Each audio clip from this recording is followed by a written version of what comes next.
Salut à tous et bienvenue pour cette mock draft en direct sur Twitch. Donc, énième mock draft et dernière mock draft en vidéo, puisque à une semaine de l'événement donc prévu du côté de Las Vegas, dans le Nevada, on vous met dans les conditions donc de ce premier tour de draft. Alors, pas tout à fait non plus, parce que forcément, on ajuste un petit peu en fonction des situations. Le but du jeu, encore une fois, dans cette dernière ligne droite, c'est avant tout de prioriser les besoins des équipes. Donc, on fera vraiment un premier tour relativement traditionnel. La dernière fois, on avait fait un premier tour avec notamment des échanges. On va rester sur les pics initialement prévus. On rappelle quand même qu'il y a à peu près un quart du plateau, un quart des choix qui ont déjà été tradés. Donc, bon, on peut quand même déjà se dire qu'il y a des trades dans ce premier tour qui vont être faits.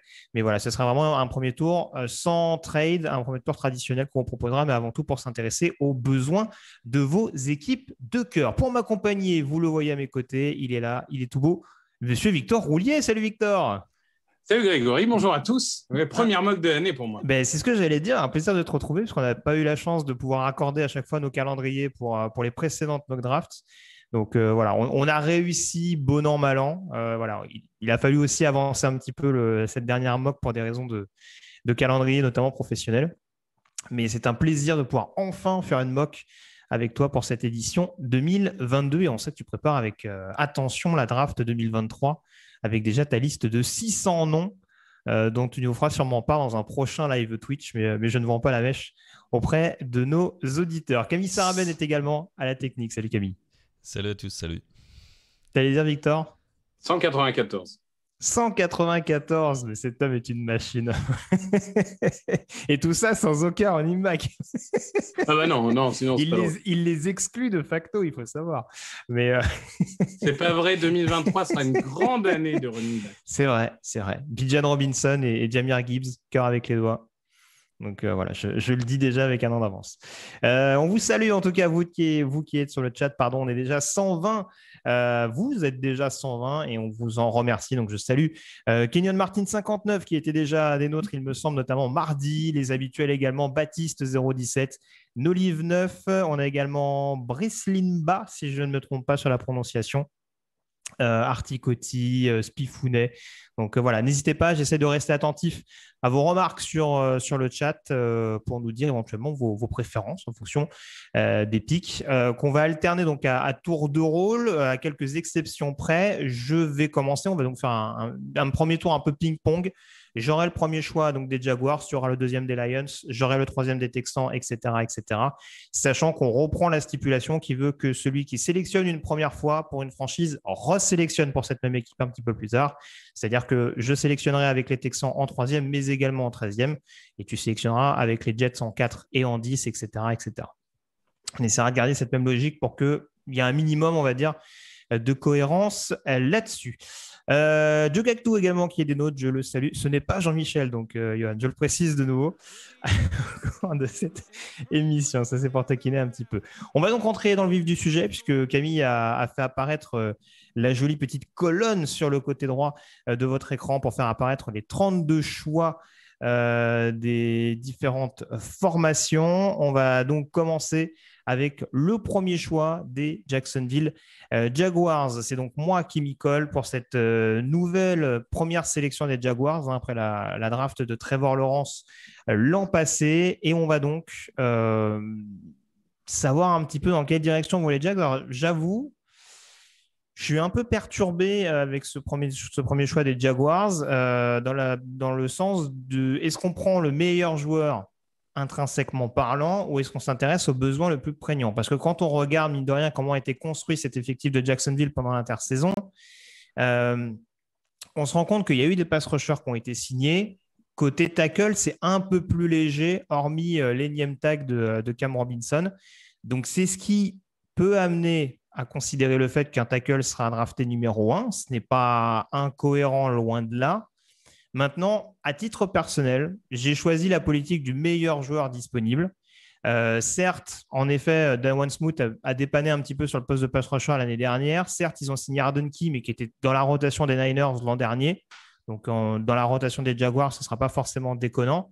Donc, je me dis, que rester sur Hutchinson en numéro 1 pur, en meilleur joueur intrinsèquement du plateau, aux côtés de Josh Allen pour rendre vraiment cette défense ultra intimidante. Ça me paraît être malgré tout la meilleure solution pour Jacksonville et éventuellement considérer le poste de tackle peut-être un petit peu plus tard. Qu'est-ce que tu en penses, Victor?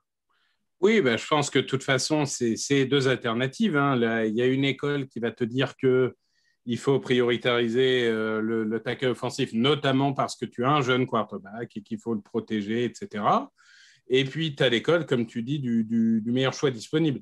Après, pour ma part, je n'ai pas trop de doutes. J'aurais fait comme toi. Je pense que Hutchinson est trop dominant pour être ignoré. Ce n'est pas comme si Jacksonville avait trois pass rushers de talent. Globalement, ils ont un bon joueur qui est Josh Allen. Je parle dans vraiment ce front seven qui a perdu Mike Jack. Hein, donc, il faut retrouver des playmakers. Et Hutchinson fait sens. Et je pense qu'en plus, c'est un joueur assez adaptable qui pourrait être très bon dans le système de Jacksonville. Oui, tout à fait, qui peut éventuellement être outside linebacker si le besoin s'en fait sentir. On a vu qu'il avait l'explosivité, le moteur, comme on dit, cette manière de se battre systématiquement au contact. Donc voilà, le physique et la vitesse, il l'a. Donc il est largement ajustable dans pas mal de systèmes défensifs en l'occurrence. On passe au deuxième choix, du coup. Alors c'est peut-être là où il y a un peu plus de... alors, je ne sais pas si ça va être d'indécision, puisqu'on sait qu'il y a un statut particulier, notamment concernant Kayvon Thibodeaux. Vers quelle direction as-tu choisi pour les Lions au niveau de ce deuxième choix, alors que vous voyez à l'écran notamment la fiche d'Aidan Hutchinson, qu'on va essayer de mettre un petit peu à jour, hein, notamment d'ici la mock draft en tout cas. Mais on essaiera de s'intéresser notamment à tout ce qui est mensuration et points forts, points faibles. On t'écoute, Victor, pour cette sélection des Detroit Lions. Eh bien, écoute, je vais prendre Kayvon Thibodeaux. Je vais prendre Kayvon Thibodeaux. Je pense que c'est une équipe qui a globalement beaucoup de besoins. Peut-être un besoin moins prégnant sur la ligne offensive, parce que globalement, il y a du matos sur la ligne offensive. Donc finalement, c'est presque le poste que tu as le moins envie de renforcer. Et tu n'as pas un jeune quarterback à protéger pour le moment. Donc globalement, pour moi, meilleur joueur disponible, Kayvon Thibodeaux. Il a chuté dans certaines mocks. Bon, le côté, le combine n'était pas extraordinaire, ok, mais enfin, ces vidéos dans la saison étaient extraordinaires. Après, il y a un point qui peut être vrai, mais qu'on ne peut pas vérifier. C'est notamment Dan Brugler qui disait qu'apparemment, en interview, il a été très mauvais parce que très égocentrique et pas très concentré. Si c'est vrai, ça peut le faire chuter parce que c'est vraiment quelque chose d'important.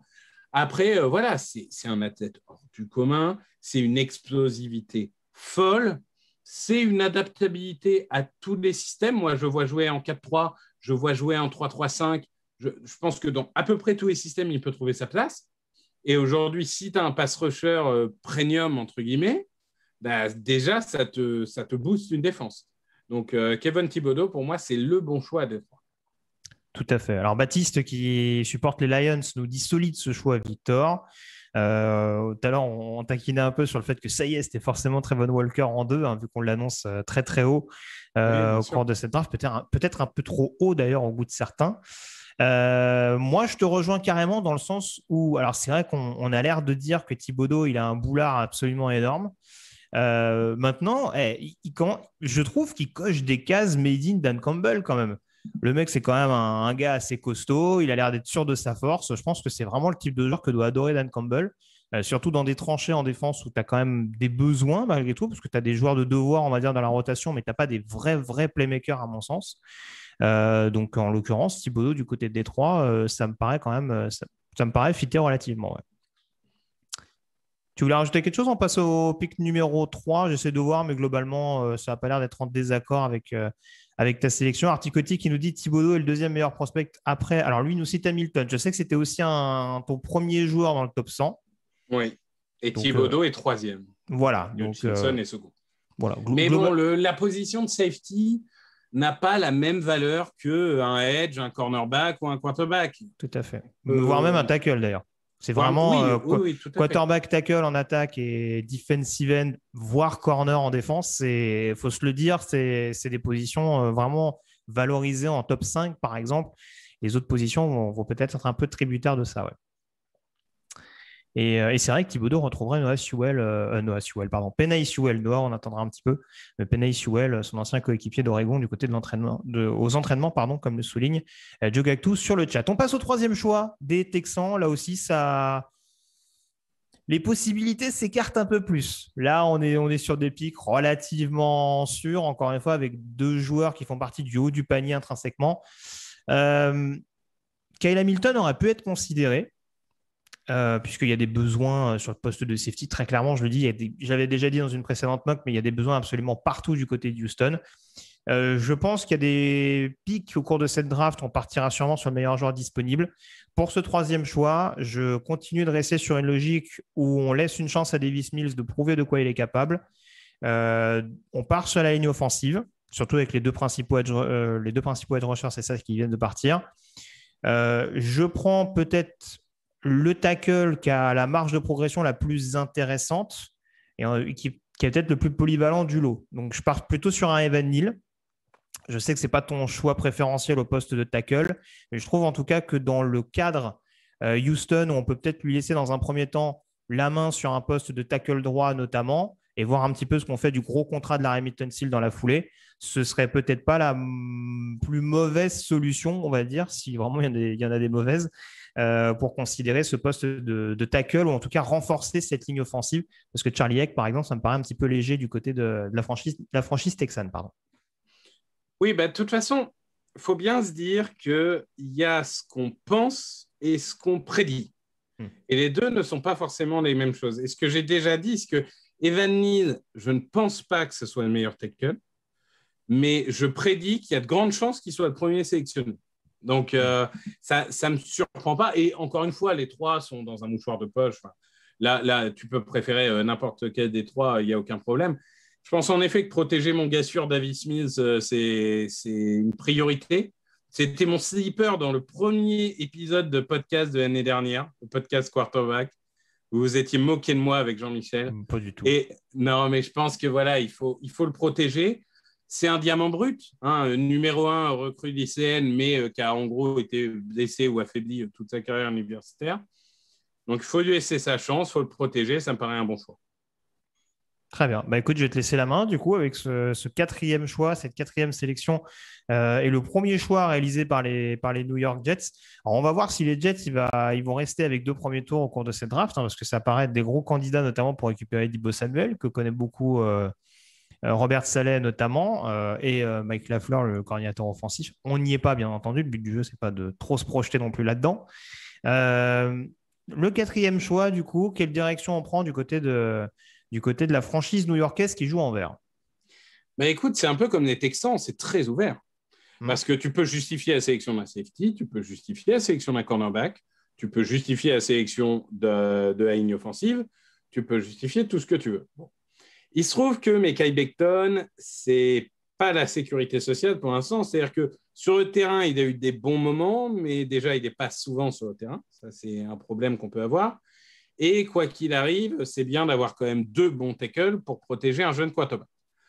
Donc, je vais continuer sur le poste de offensive tackle et je vais prendre Charles Cross. Ah, de l'audace, monsieur Roulier. Parce que si vous regardez mon top 100, Ikem Ekwonu est au-dessus de Charles Cross, notamment parce qu'il est plus polyvalent.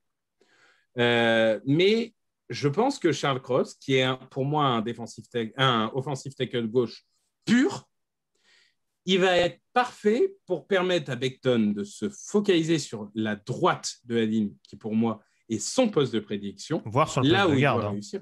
Voire sur le poste de garde, mais ils ont globalement, ils ont ce qu'il faut normalement au poste de garde. D'accord. Et Charles Cross, il a quand même une spécialité. Il vient d'une université où l'année dernière, on n'a fait que lancer la balle.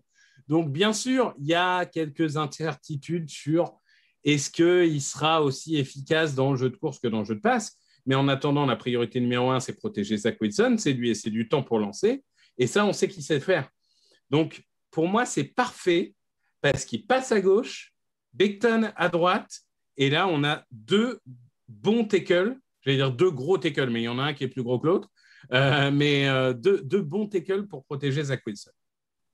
Très bien. Je regarde à peu près ce qu'on en pense. Alors, c'est sûr que WinDC nous dit, Will NDC, pardon, nous dit devant Equonu, c'est une petite surprise. Encore une fois, je te rejoins dans le sens où là aussi, c'est peut-être une question de contexte, tout simplement. George Fant n'a pas démérité l'an dernier en tackle gauche, mais on ne sait pas s'il pourra confirmer. Il va commencer, mine de rien, à coûter cher hein, sur la position. Donc, commencer déjà à préparer l'avenir avec vraiment un tackle peut-être plus établi pour jouer directement côté gauche et pour protéger vraiment efficacement Zach Wilson. On pourra toujours essayer, justement, c'est pour ça que je parlais de Becton en garde, mais George Fant de le remplacer à droite éventuellement. Mais ça peut en effet être une bonne solution et ça me paraît plus adapté en l'occurrence Charles Cross pardon, aux Jets que peut l'être par exemple Ikem et Kono. On passe justement au 5e choix des New York Giants. C'est bien le 3e tackle est là, Ikem et Kwonu, tackle d'NC State. Donc, ça me paraît être un choix assez évident pour les Giants qui eux aussi ont un besoin assez important. Il y a beaucoup d'équipes malgré tout dans ce premier tour qui vont avoir besoin de renforcer les lignes offensives, notamment le poste de tackle. Et du côté des Giants, certes, on a réussi à enfin vraiment voir le développement d'Andrew Thomas en tackle gauche. Mais pourquoi pas essayer d'implanter Ekwonu côté droit, voire en position de garde, ne serait-ce que dans un premier temps. Je pense qu'il a largement le potentiel pour jouer tackle. Il l'a démontré de par notamment son aptitude au contact, ces fameuses mains violentes. Hein. Je pense que c'est un des tackles avec les mains les plus violentes du plateau, même si par exemple Evan Neal, c'est pas mal non plus. Et donc, je pense que pour développer un peu, pour instaurer en tout cas le jeu au sol des Giants, ce ne sera pas déconnant. Faut rappeler quand même que du côté d'NC State, ça s'est quand même pas mal équilibré, mais il y avait un jeu au sol qui était assez huilé.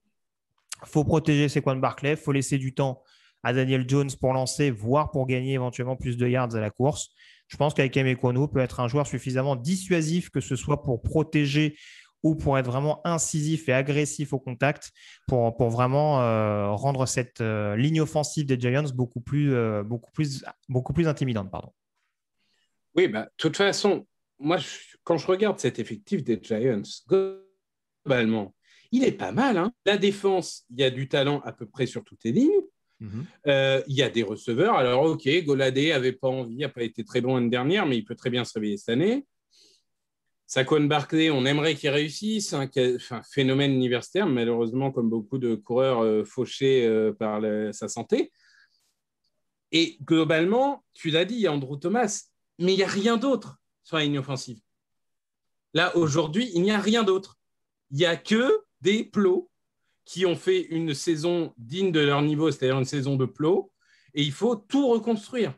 Donc, ça me paraît une évidence, et Ikem Ekwonu me paraît peut-être être même le meilleur scénario pour les Giants, parce que au pire, ça ne marche pas bien en tackle, c'est un garde qui peut être All-Pro.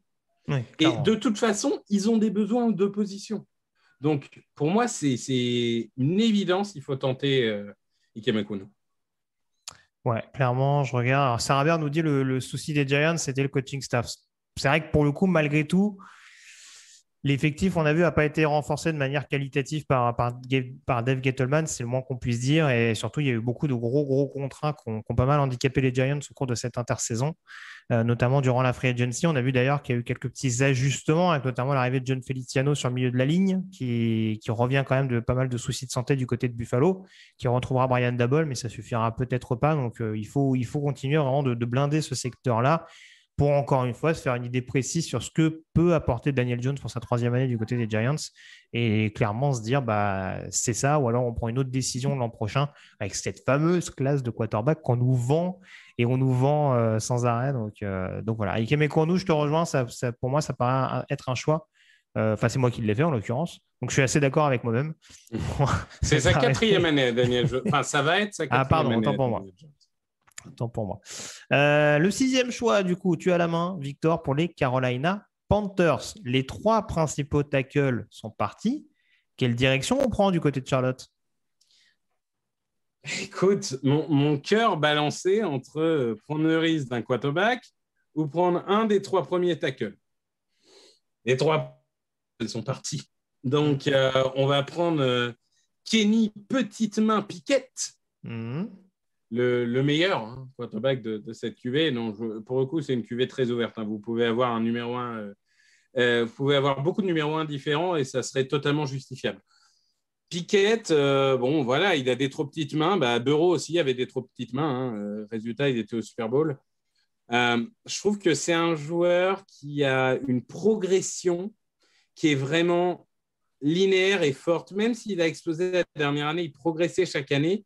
Et quand je vois des joueurs qui progressent comme ça me rappelle un peu la trajectoire qu'avait eu un Josh Allen à Wyoming. Donc, moi, j'ai plus confiance dans ces joueurs qui, oui, OK, il a eu une dernière saison folle, mais il était quand même en progrès. Il n'a pas toujours eu du matos. Là, il avait du matos, il a su l'exploiter. C'est un joueur qui doit encore gagner en intelligence, qui doit encore gagner en calme, je dirais, dans la poche. Mais bon, il a les attributs athlétiques pour être en NFL. Il a la puissance de bras. Il court très bien quand il faut. Il sait même faire des fake slide et il a changé les règles de NCAA à lui tout seul. Mais voilà, c'est un joueur qui a tout pour lui. Il lui faudra peut-être un peu de temps pour développer son QI football. Il aura peut-être une première année un peu difficile. Est-ce que les Panthers sont pressés? Je n'ai pas l'impression, malheureusement pour eux. Donc, pour moi, ça vaut le coup. Certains vont dire que c'est trop pour un quarterback.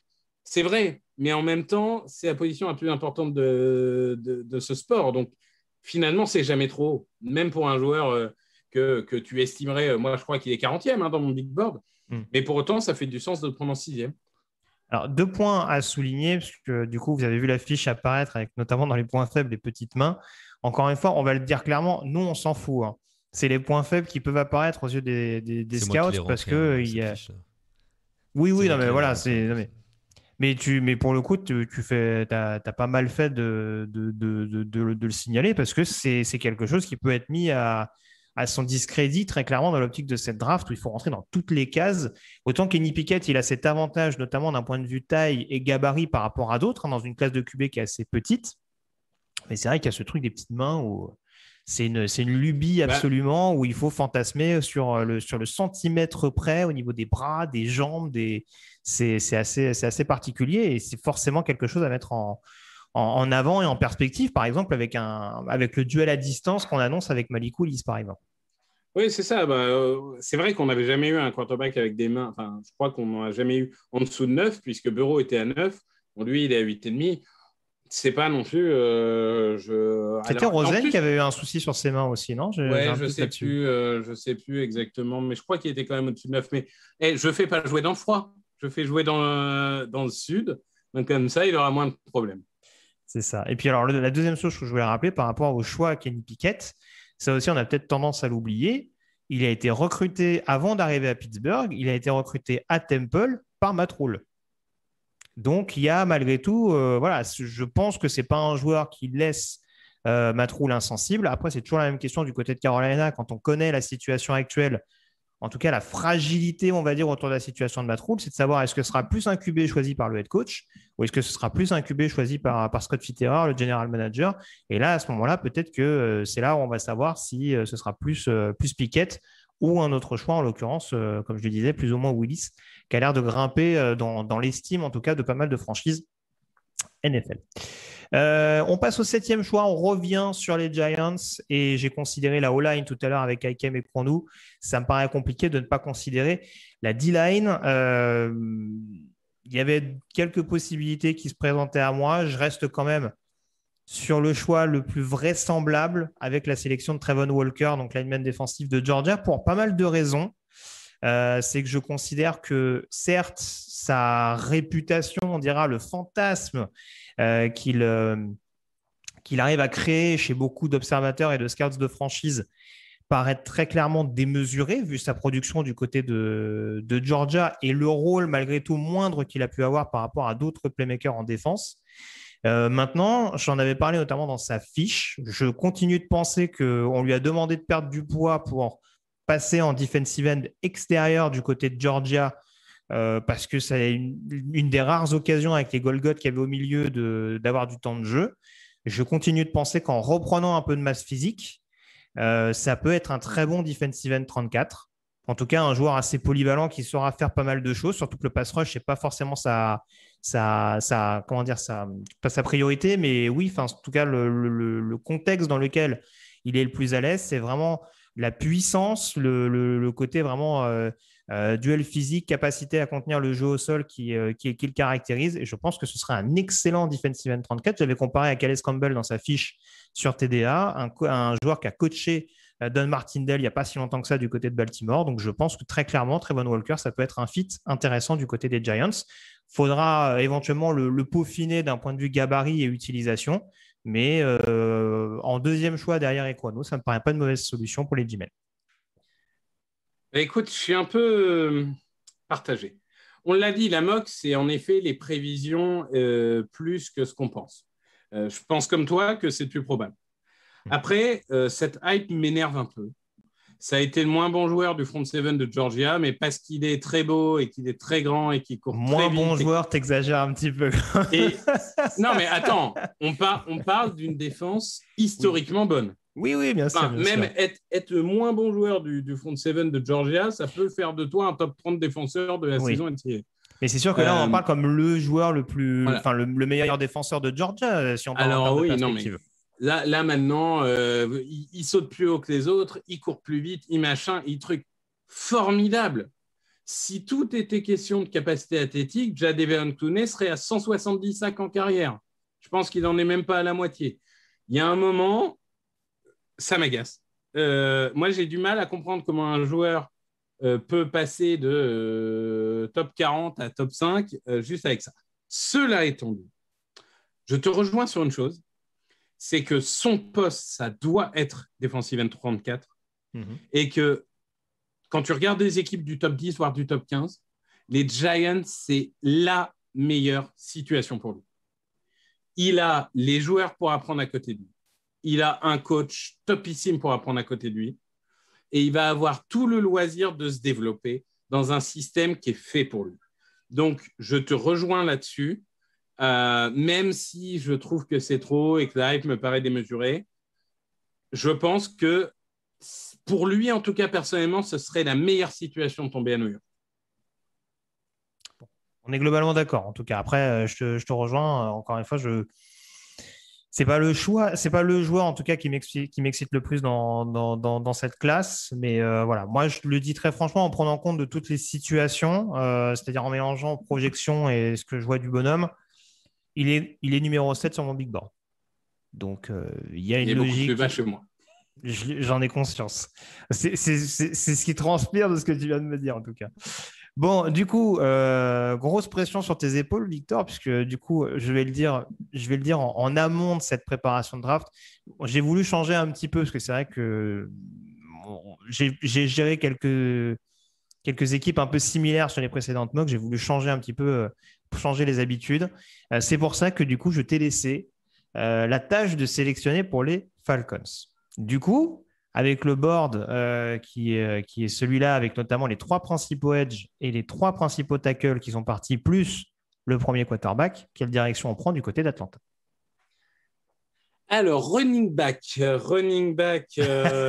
C'est un besoin. C'est un besoin. Nous avons sélectionné. Non. Alors, pour le coup, j'ai 2 choix qui s'offrent à moi. J'ai le choix de te faire le coup pour une 2e année de suite on ne passe pas sur un joueur générationnel. Après Kyle Pitts, ce serait un certain safety de Notre-Dame. Un autre Kyle d'ailleurs.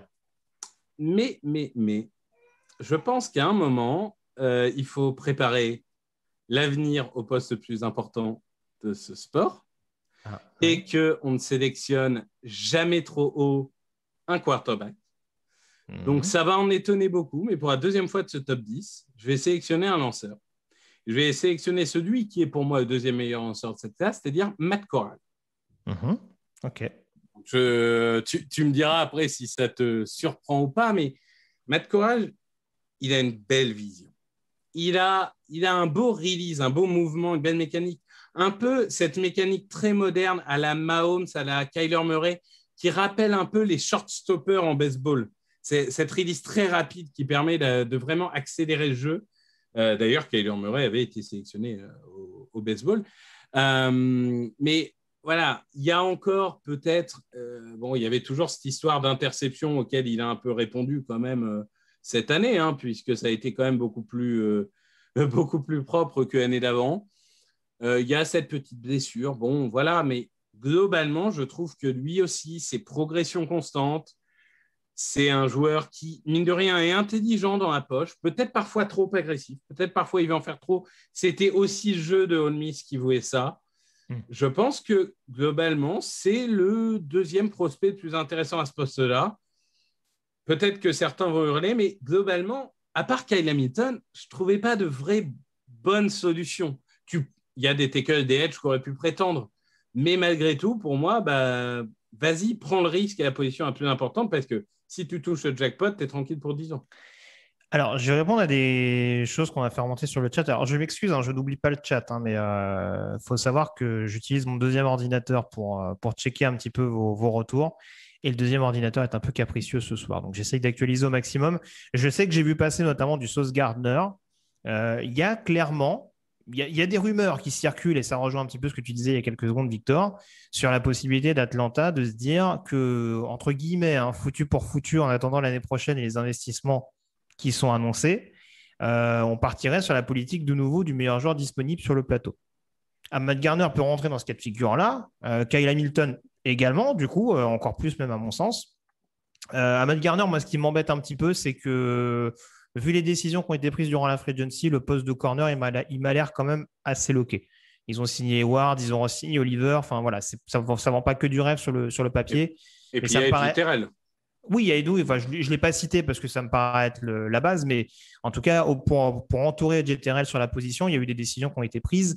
Et même si, en effet, sur le papier, JTRL, Sauce Gardner, c'est un duo qui ferait rêver, c'est toujours la même logique. S'il n'y a personne pour vraiment mettre la pression sur le QB, on a beau avoir deux super corners, ils ne pourront pas faire toujours le boulot pour tout le monde, quoi. Donc voilà, moi, je t'avoue, sur le premier tour, je partirais en effet sur le truc quarterback ou edge.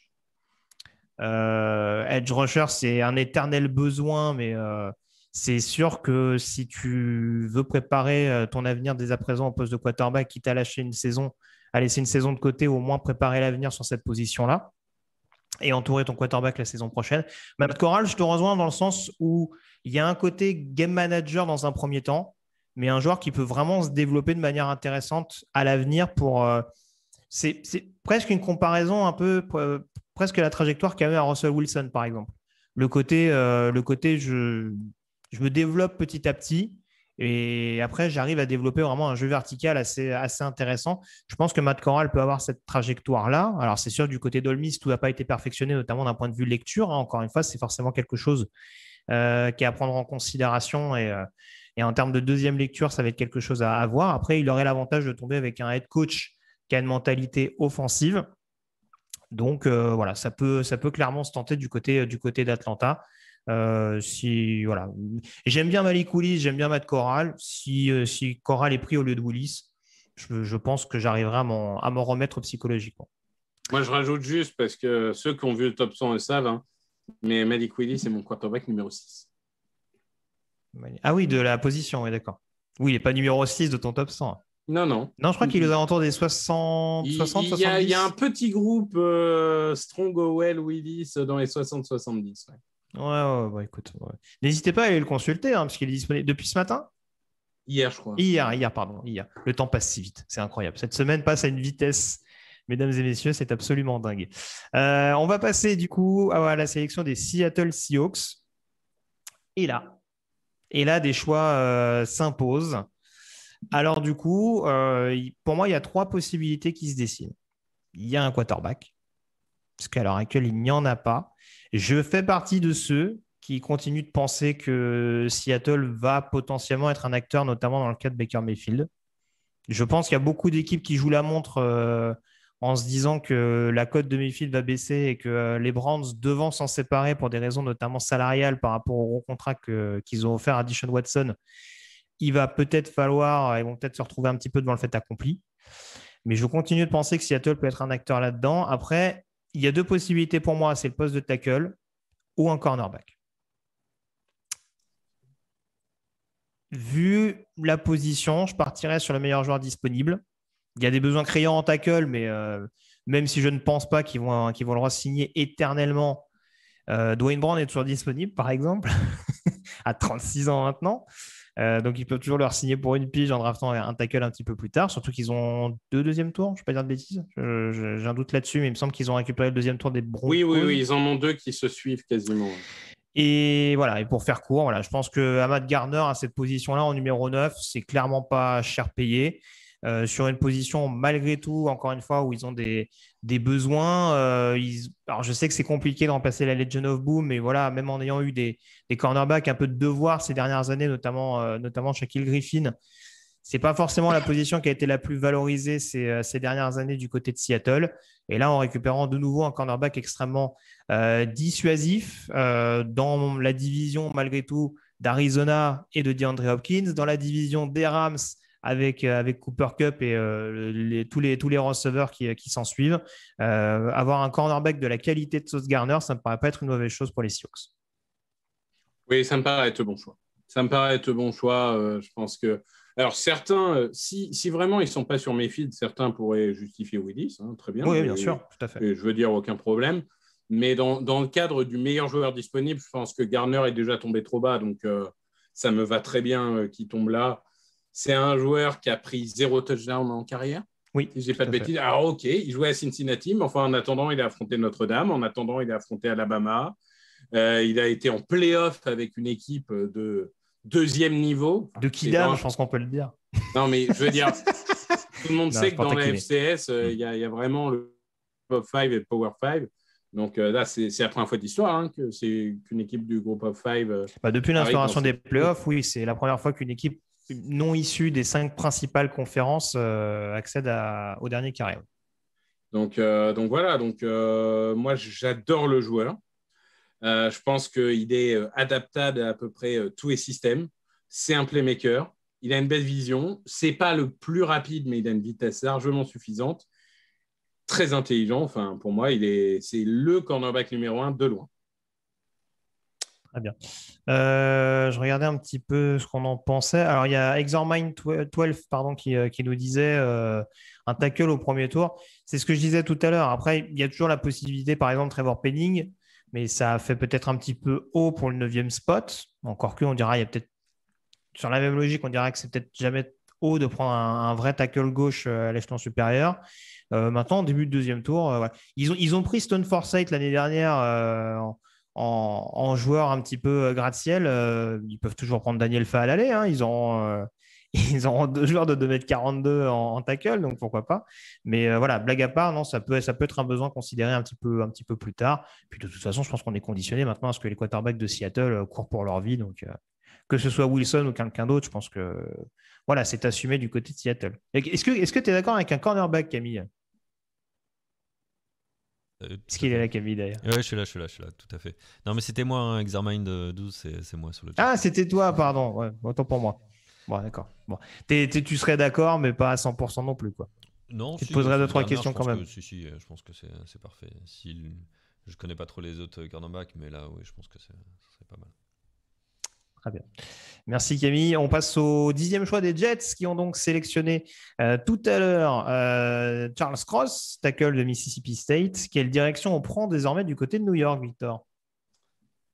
Eh ben pour moi, ce serait un no-brainer d'aller sur un certain safety de Notre-Dame, qui va tomber un moment quand même. Mais l'entraîneur des Jets, c'est Robert Saleh. Ah oui, pareil, ouais. Ah oui. Et Robert Saleh, il construit sur les lignes. Il paraît aussi, ouais. Ce qui est le cas de la majorité des équipes. Il y a les Patriots qui, historiquement, construisent leur défense par l'arrière, mais la plupart des équipes construisent par la ligne. Et je pense que ça fait longtemps qu'ils n'ont pas eu des bons edge rushers. Ils ont sorti Shekian l'année dernière pour en prendre un. Lawson, malheureusement, il s'est blessé avant le début de la saison. Il va être de retour, mais 2 pass rushers, c'est mieux qu'1. Et je pense que Jermaine Johnson serait un bon choix. Il rentrerait bien dans l'école de Robert Saleh. Et globalement, c'est une position premium. Ils ont besoin de mettre la pression sur le quarterback adverse. Ils ont utilisé le premier choix pour protéger Zach Wilson. Donc maintenant, direction à défense. Et encore une fois, école Robert Saleh, école 49ers avec Bossa, Armstead et compagnie. On blinde la ligne et on verra le reste plus tard. Donc, du coup, je pars sur Jermaine Johnson. Bah, écoute, très bon choix. J'ai pas grand-chose à en dire, surtout qu'en effet, c'est un profil assez polyvalent et qui peut apporter vraiment de la hargne, on va dire, du leadership. C'est pas le joueur le plus explosif de cette classe de defensive end. C'est pas le moins explosif non plus, hein, parce que si on le compare à un Karlaftis, par exemple, je pense qu'il y a quand même d'explosivité, on dirait, dans les jambes. Mais très clairement, oui, c'est un profil assez intéressant qui peut être utilisé dans beaucoup de contextes du côté des Jets. Donc, dans une défense de Robert Saleh avec notamment beaucoup de rotation, ce ne serait pas forcément un choix déconnant. Donc ça me va largement. Je ne sais plus si je l'ai dit tout à l'heure, mais du côté d'Atlanta, j'aurais signé à 100%. C'est pas pour dire qu'en 10e choix chez les Jets, ce serait cher payé. Un petit récap très rapidement sur le top 10, avec notamment donc Aidan Hutchinson aux Jaguars, Kayvon Thibodeaux aux Lions, Evan Neal aux Texans, Charles Cross aux Jets, Ikem Ekwonu aux Giants. On a également Kenny Pickett du côté des Panthers, Trevon Walker du côté des Giants, Matt Corral sélectionné par les Falcons, Sauce Gardner chez les Seahawks et Jermaine Johnson chez les Jets. On a donc, si je sais compter, 4 edge rushers, 3 tackles, 2 quarterbacks et 1 cornerback. Dans ce top 10, on passe à présent au 11e choix des Washington Commanders. Il n'y a pas tant de besoin que ça du côté de Washington. Ils pourraient partir sur un quarterback, qui sait, même en ayant cassé un peu une partie de leur tirelire pour aller chercher Carson Wentz. Il y a des rumeurs notamment qui circulent sur la position de receveur. Sur son 11e spot, s'il est disponible, je fonce les yeux fermés sur Kyle Hamilton. Ce backfield défensif me semble un éternel problème depuis quelques années du côté de Washington. Ils ont renforcé le front fort, notamment avec la sélection de Chase Young. Ils ont considéré ensuite le deuxième rideau avec Jamin Davis. Pour moi, ça ne me paraît pas illogique de considérer désormais le backfield défensif. La re-signature de Bobby McCain, je pense que c'est, on va dire, pour assurer un peu de rotation. Cameron Curl peut jouer un petit peu partout et ça tombe bien parce que Kyle Hamilton peut en faire de même. On l'a dit, strong safety de formation, mais qui est capable de couvrir un volume assez conséquent, notamment enfin, en tant que free safety, j'allais dire couvrir sur la couverture, mais ça va sous le sens. Donc voilà, Kyle Hamilton, safety donc de Notre-Dame, sélectionné par les Washington Commanders. Ton avis, Victor, sur cette sélection et sur un joueur qui rejoindrait ton cousin du côté de la capitale fédérale? Oui, qui rejoindrait mon cousin Chase. Bisous à lui, il a fini la dernière saison d'essai, je pense à lui. Non, Kyle Hamilton, évidemment, il est numéro 1 sur mon big board, hein, il est descendu parce que safety.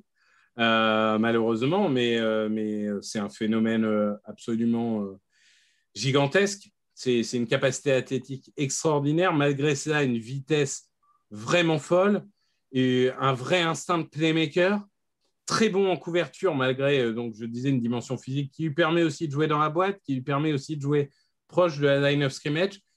J'ai tendance à le comparer à Jamal Adams. Souvent, je dis que c'est Jamal Adams avec du QI football. Alors, c'est peut-être un peu exagéré, mais disons que Jamal Adams a plus cette propension à vraiment jouer sur la line of scrimmage et à faire des sacs, des pressions sur le quarterback. Ce sera peut-être moins le rôle d'Hamilton, sera un peu plus en couverture, mais physiquement, c'est des anomalies, l'un comme l'autre. Et d'ailleurs, Adams, il avait été pris en 6, oui, si je ne dis pas de bêtises à l'époque. Donc, voilà, les safeties sont rarement sélectionnés haut, mais des anomalies pareilles, ça ne peut pas sortir de top 15. Ouais, je regardais un petit peu Luc qui avait l'air d'être d'accord avec ce choix, Luc 64-700. On a Paulus je vais essayer de le dire, Paulus12 qui nous dit c'est pas lui rendre service quand même de l'envoyer là-bas. Alors, visiblement, c'est pas la joie comme franchise en ce moment, il précise. C'est sûr que voilà, il y a quelques affaires judiciaires, notamment du côté de Washington. Bon, après, c'est pas la première franchise, ce sera pas la dernière. Hein. Ouais, mais tu sais, depuis que Dan Snyder, bon, on a dit, il envoie des photos de filles nues sans leur consentement. Oui, ça, la NFL, on n'avait rien à faire. Par contre, apparemment, il a piqué du fric aux autres propriétaires. Ah, là, ça, par contre, je peux te dire que ça ne va pas passer. De toute façon, il faut qu'on se le dise, Dan Schneider et Stephen Ross, on est un peu dans le panthéon des propriétaires NFL sur les dernières décennies. C'est vraiment des propriétaires comme on n'en fait plus. Hein. C'est en termes de gestion sportive et même de caractère un peu humain, c'est quand même assez particulier. C'est comme les Knicks, il y a des franchises qui ont le malheur d'avoir un propriétaire qui les bousille. Voilà. Ou les Clippers, hein, naguère. Naguère, ouais. Naguère. On enchaîne du coup avec le 12e choix. Tu t'y colles, Victor. Les Minnesota Vikings sont sur l'horloge pour privilégier quel joueur et quelle position? Alors, il y a du choix safe, il y a du choix risqué. Je pense que globalement, la priorité numéro 1 quand je vois le board, ça doit être cornerback. Et du coup, je vais partir sur Derek Stingley, sur lequel j'ai beaucoup tapé. À contre-cœur, non? Pas à contre-cœur, c'est juste que c'est un risque énorme. C'est un joueur dont la dernière saison pleine, c'est 2019. Alors, il avait été incroyable en 2019. Mais depuis, il a eu des saisons contrariées. Il a eu notamment... Les gens disent qu'il a eu une accumulation de blessures. En vrai, il a une grosse blessure, surtout au Lisfranc, qui a été mal soigné et qui, du coup, a pris beaucoup de temps. Mais du coup, voilà, sa dernière bonne saison, c'était il y a 3 ans. Même si il a fait quelques belles prestations entre-temps. Dans une défense de LSU qui était énorme, hein, si tu me permets. Bien sûr. Mais après, c'est sûr que pour le coup, le talent, il est là. C'est un risque énorme, mais le talent de playmaker est là, les mains sont là, la vitesse est là, la capacité à recover lorsqu'il est pris de vitesse ou la capacité à lire le jeu pour anticiper, il sait tout faire. Donc clairement, c'est un joueur, c'est un énorme risque, mais peut-être que ça vaut le coup pour les Vikings. À un moment, ils ont un bel effectif malgré tout. Ils ont des trous, c'est sûr. Ce n'est pas l'effectif d'il y a 2 ans, mais ils peuvent jouer quelque chose dans une NFC qui est quand même beaucoup plus faible que l'AFC et avoir un possible playmaker qui te booste la défense en première année. C'est pas forcément idiot. Ouais, tout à fait. Alors, je pense qu'on était globalement d'accord. Alors, je ne sais plus qui nous parlait de Devin Lloyd. Je crois que c'était Fly Raiders qui nous disait qu'éventuellement Devin Lloyd, ce ne serait pas déconnant. Alors, en soi, pourquoi pas, hein. C'est eux qui ont signé Jordan Hicks, non, aux côtés de. C'est une bonne question. Aux côtés d'Eric Kendricks. Il me semble que Jordan Hicks est parti là-bas. Je vais essayer de revérifier ça. Mais après, c'est pas interdit qu'il draft un autre inside linebacker un peu plus polyvalent en l'occurrence. Jordan Hicks. C'est bien Jordan Hicks. Mais voilà, c'est sûr qu'il y a des besoins quand même criants en poste de cornerback. Ils ont signé Patrick Peterson, mais qui ne sort pas non plus d'une saison 2021 où on a été ébloui, hein. Ça reste un joueur qui a été drafté il y a quand même quasiment 11 ans, Patrick Peterson, donc il commence à accumuler un peu le poids des années. Ça donnera une doublette d'LSU assez séduisante, on dira, sur le papier d'un point de vue playmaker, hein. Stingley, il a des qualités sur le papier qu'avait Peterson en arrivant en NFL. Mais c'est sûr qu'il y a un état de forme qui pose question et qui peut inquiéter, qui en tout cas le condamne, entre guillemets, ou en tout cas semble condamner une possible draft dans le top 10 la semaine prochaine. On va passer au 13e choix avec les Houston Texans. J'ai envie de dire, il suffit de se baisser, hein, pour regarder éventuellement les joueurs disponibles. Alors moi, du coup, j'aurais tendance à loucher un petit peu en défense. Il y a 2 positions qui m'intriguent. C'est la position de edge rusher et la position de cornerback. Il y a un trade McDuffie, notamment, qui a une grosse cote qui serait sélectionnable en 13e choix. Je prends le parti quand même de rester sur les lignes. J'étais parti sur une précédente mode sur David Lloyd, mais c'est vrai que Lovie Smith est peut-être un peu traditionnaliste, on dira, sur le poste de linebacker. Enfin, en tout cas, on ressent peut-être pas le besoin d'avoir que des playmakers à cette position-là. Ils ont re-signé, il me semble, les 2 linebackers qui étaient là l'année dernière, à savoir Kirksey et Roger Hill, entre autres, hein, mais il y a pas mal de rotations encore sur le poste. Jonathan Greenard a montré des bonnes choses sur le poste de defensive end en étant un peu prometteur. Jordan Jenkins me semble avoir un profil un peu polyvalent, un peu justement un profil de rotation pour dépanner sur pas mal de secteurs. J'y vais sur George Karlaftis pour apporter un peu de physique sur cette ligne défensive, pour la rendre un peu plus robuste, pour rendre en tout cas cette D-line de Houston vraiment, on va dire, dur au mal, hein, face à des lignes assez intéressantes, notamment celle des Colts, hein, qui, même avec des petits soucis de tackle gauche depuis la retraite d'Anthony Castonzo, est quand même un peu rentre dedans, hein. Il suffit de voir comment joue Quentin Nelson notamment. Donc voilà, apporter un petit peu de physique, d'agressivité au contact, ça ne me paraît pas être une mauvaise solution pour Houston. Donc je continue à considérer les tranchées, que ce soit en attaque ou en défense. Ton avis sur cette sélection et sur Karlaftis, plus globalement? Karlaftis, c'est le buffle. Hein. Ça sera peut-être jamais une machine à sac, ça sera même sûrement jamais une machine à sac, mais il faut bien comprendre que tous les edge et tous les defensive end n'ont pas vocation à faire 12, 15 sacs dans la saison. Si vous avez un joueur qui fait ses 7-8 sacs, qui en plus est impressionnant contre la course, qui enfonce ses lignes à chaque action et qui permet aux autres de passer autour, etc., c'est tout aussi précieux qu'un joueur qui accumule les lignes de stats. Et pour le coup, Karlaftis, c'est peut-être pas flashy, c'est peut-être pas sexy, mais c'est efficace. Et j'ai quand même l'impression qu'il y a encore une grosse marge de progression. Ça m'a l'air encore... Enfin, il est déjà impressionnant parce que physiquement, il s'est dominé et tout. Mais s'il arrive à s'affiner techniquement, et Houston, c'est le genre d'équipe qui a le temps, hein. Enfin, je veux dire, il ne joue pas le titre l'année prochaine. Oui, je pense qu'on ne va pas lui mettre trop de pression dans la première année. Ouais. Surtout en AFC. Globalement, moi, vas-y, garçon. En plus, tu auras l'occasion d'affronter Matt Ryan qui ne peut plus courir. Donc, c'est une belle occasion. Ça suffit. En plus, quand ça vient de toi, je n'ai même pas envie de relever. Je connais ton amour pour Matt Ryan, donc je ne relèverai pas. J'adore Matt Ryan. J'avais même mis 6e de mon quarterback ranking l'année dernière. Choix perdant, mais que veux-tu. Non, globalement, ça me paraît... C'est un choix. Certains m'ont trouvé audacieux, mais ça me paraît être un bon choix. Alors, 2 choses que je vois passer sur le chat. Alors, Fly Raiders nous dit c'est plutôt un edge setter. Non, alors, c'est un excellent edge setter, je trouve.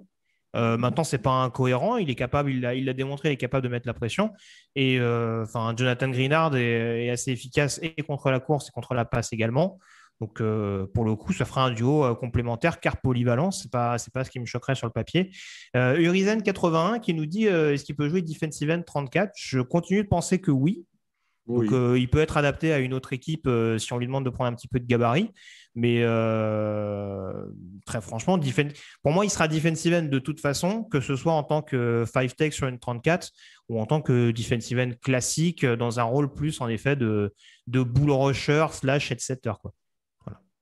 Donc, bull rusher, je le précise, hein, très, très agressif au contact, un côté un peu rentre dedans. Avec les bras. Voilà. Et voilà, et head setter, donc vraiment... capable de couvrir une zone contre la course suffisamment dense pour réduire pour réduire la vision du coureur adverse. Pour schématiser très, très grossièrement. Donc, le 13e choix des Texans a été fait avec cette sélection de Karlaftis. On passe au 14e choix pour les Baltimore Ravens. Quelle direction on prend du côté de John Harbaugh? Je suis très embêté, là. Je suis très embêté. Pourtant, moi, il y a un choix qui me paraît... Ah ouais? Ouais. Alors, je donnerai ma réponse après, hein, mais vas-y. Je pourrais considérer le poste de tackle, parce que mine de rien, Ronnie Stanley, on espère qu'il va revenir à un bon niveau. Oui, en termes de forme, oui, c'est pas ça. Et de l'autre côté, Morgan Moses. On peut considérer aussi le front seven, parce qu'historiquement, les Ravens aiment bien considérer le front seven. Mais... Un quarterback? Quoi? Lamar Jackson est repositionné en tight end. Non. Le truc, c'est que je ne me vois pas passer sur Devin White. J'ai l'impression qu'historiquement, Baltimore, ils prennent des bons joueurs, avant tout. Tu vois.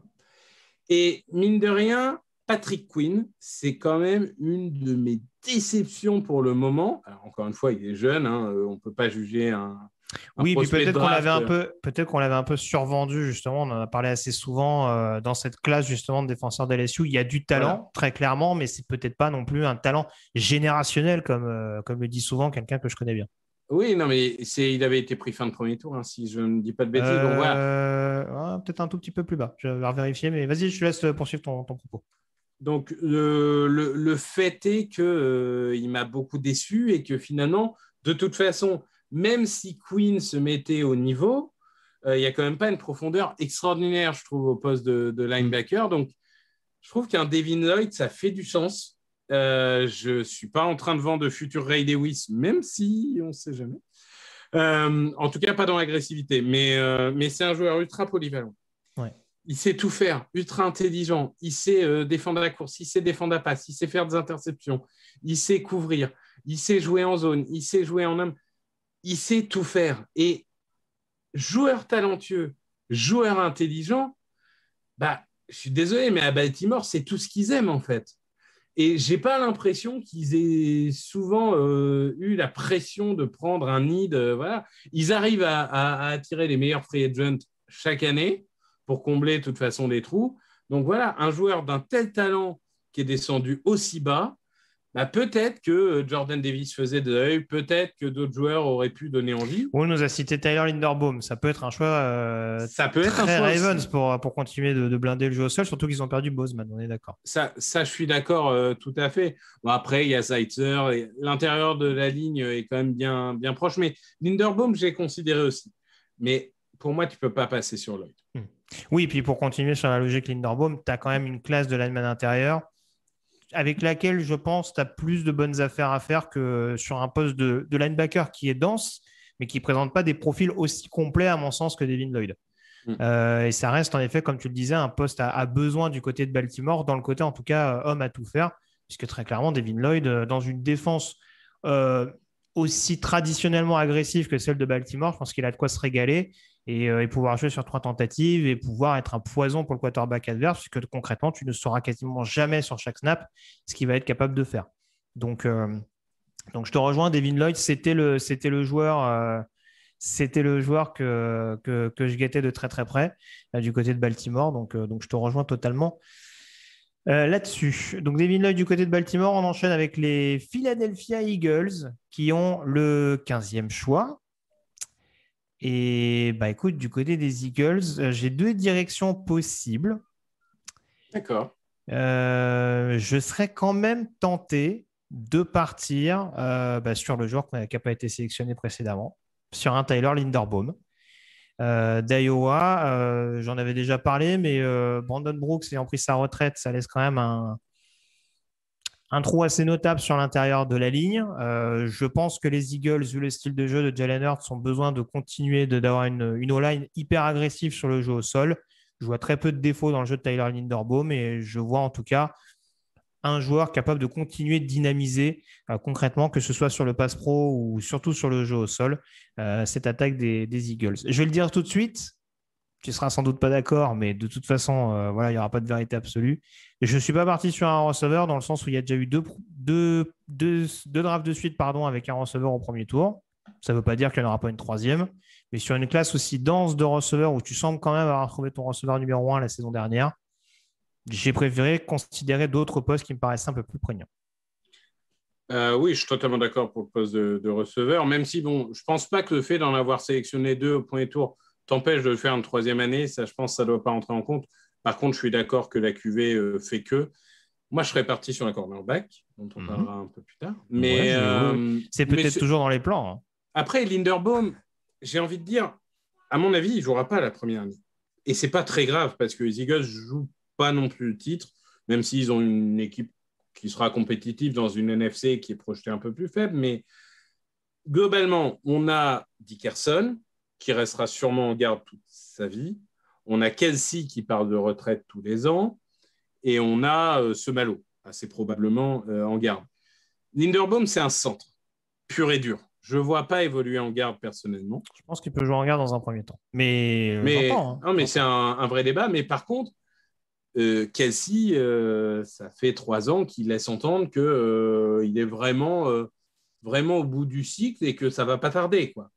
Et quand je vois que l'univers entier a une seule comparaison pour Tyler Linderbaum, c'est Jason Kelsey, le mec qui est censé être trop petit, mais qui réussit à dégommer tout le monde, là, je me dis, tu apprends 1 an derrière Jason Kelsey pour ensuite devenir le titulaire au poste. Là encore, je prends un peu le même exemple pour Trevon Walker. Si on pense côté joueur et pas côté équipe, c'est peut-être le meilleur scénario qui puisse lui arriver. Pour moi, c'est limite le meilleur joueur disponible à ce moment-là de la draft. Ah oui, c'est le meilleur joueur disponible. Il est 4 sur mon big board. Oui, c'est vrai.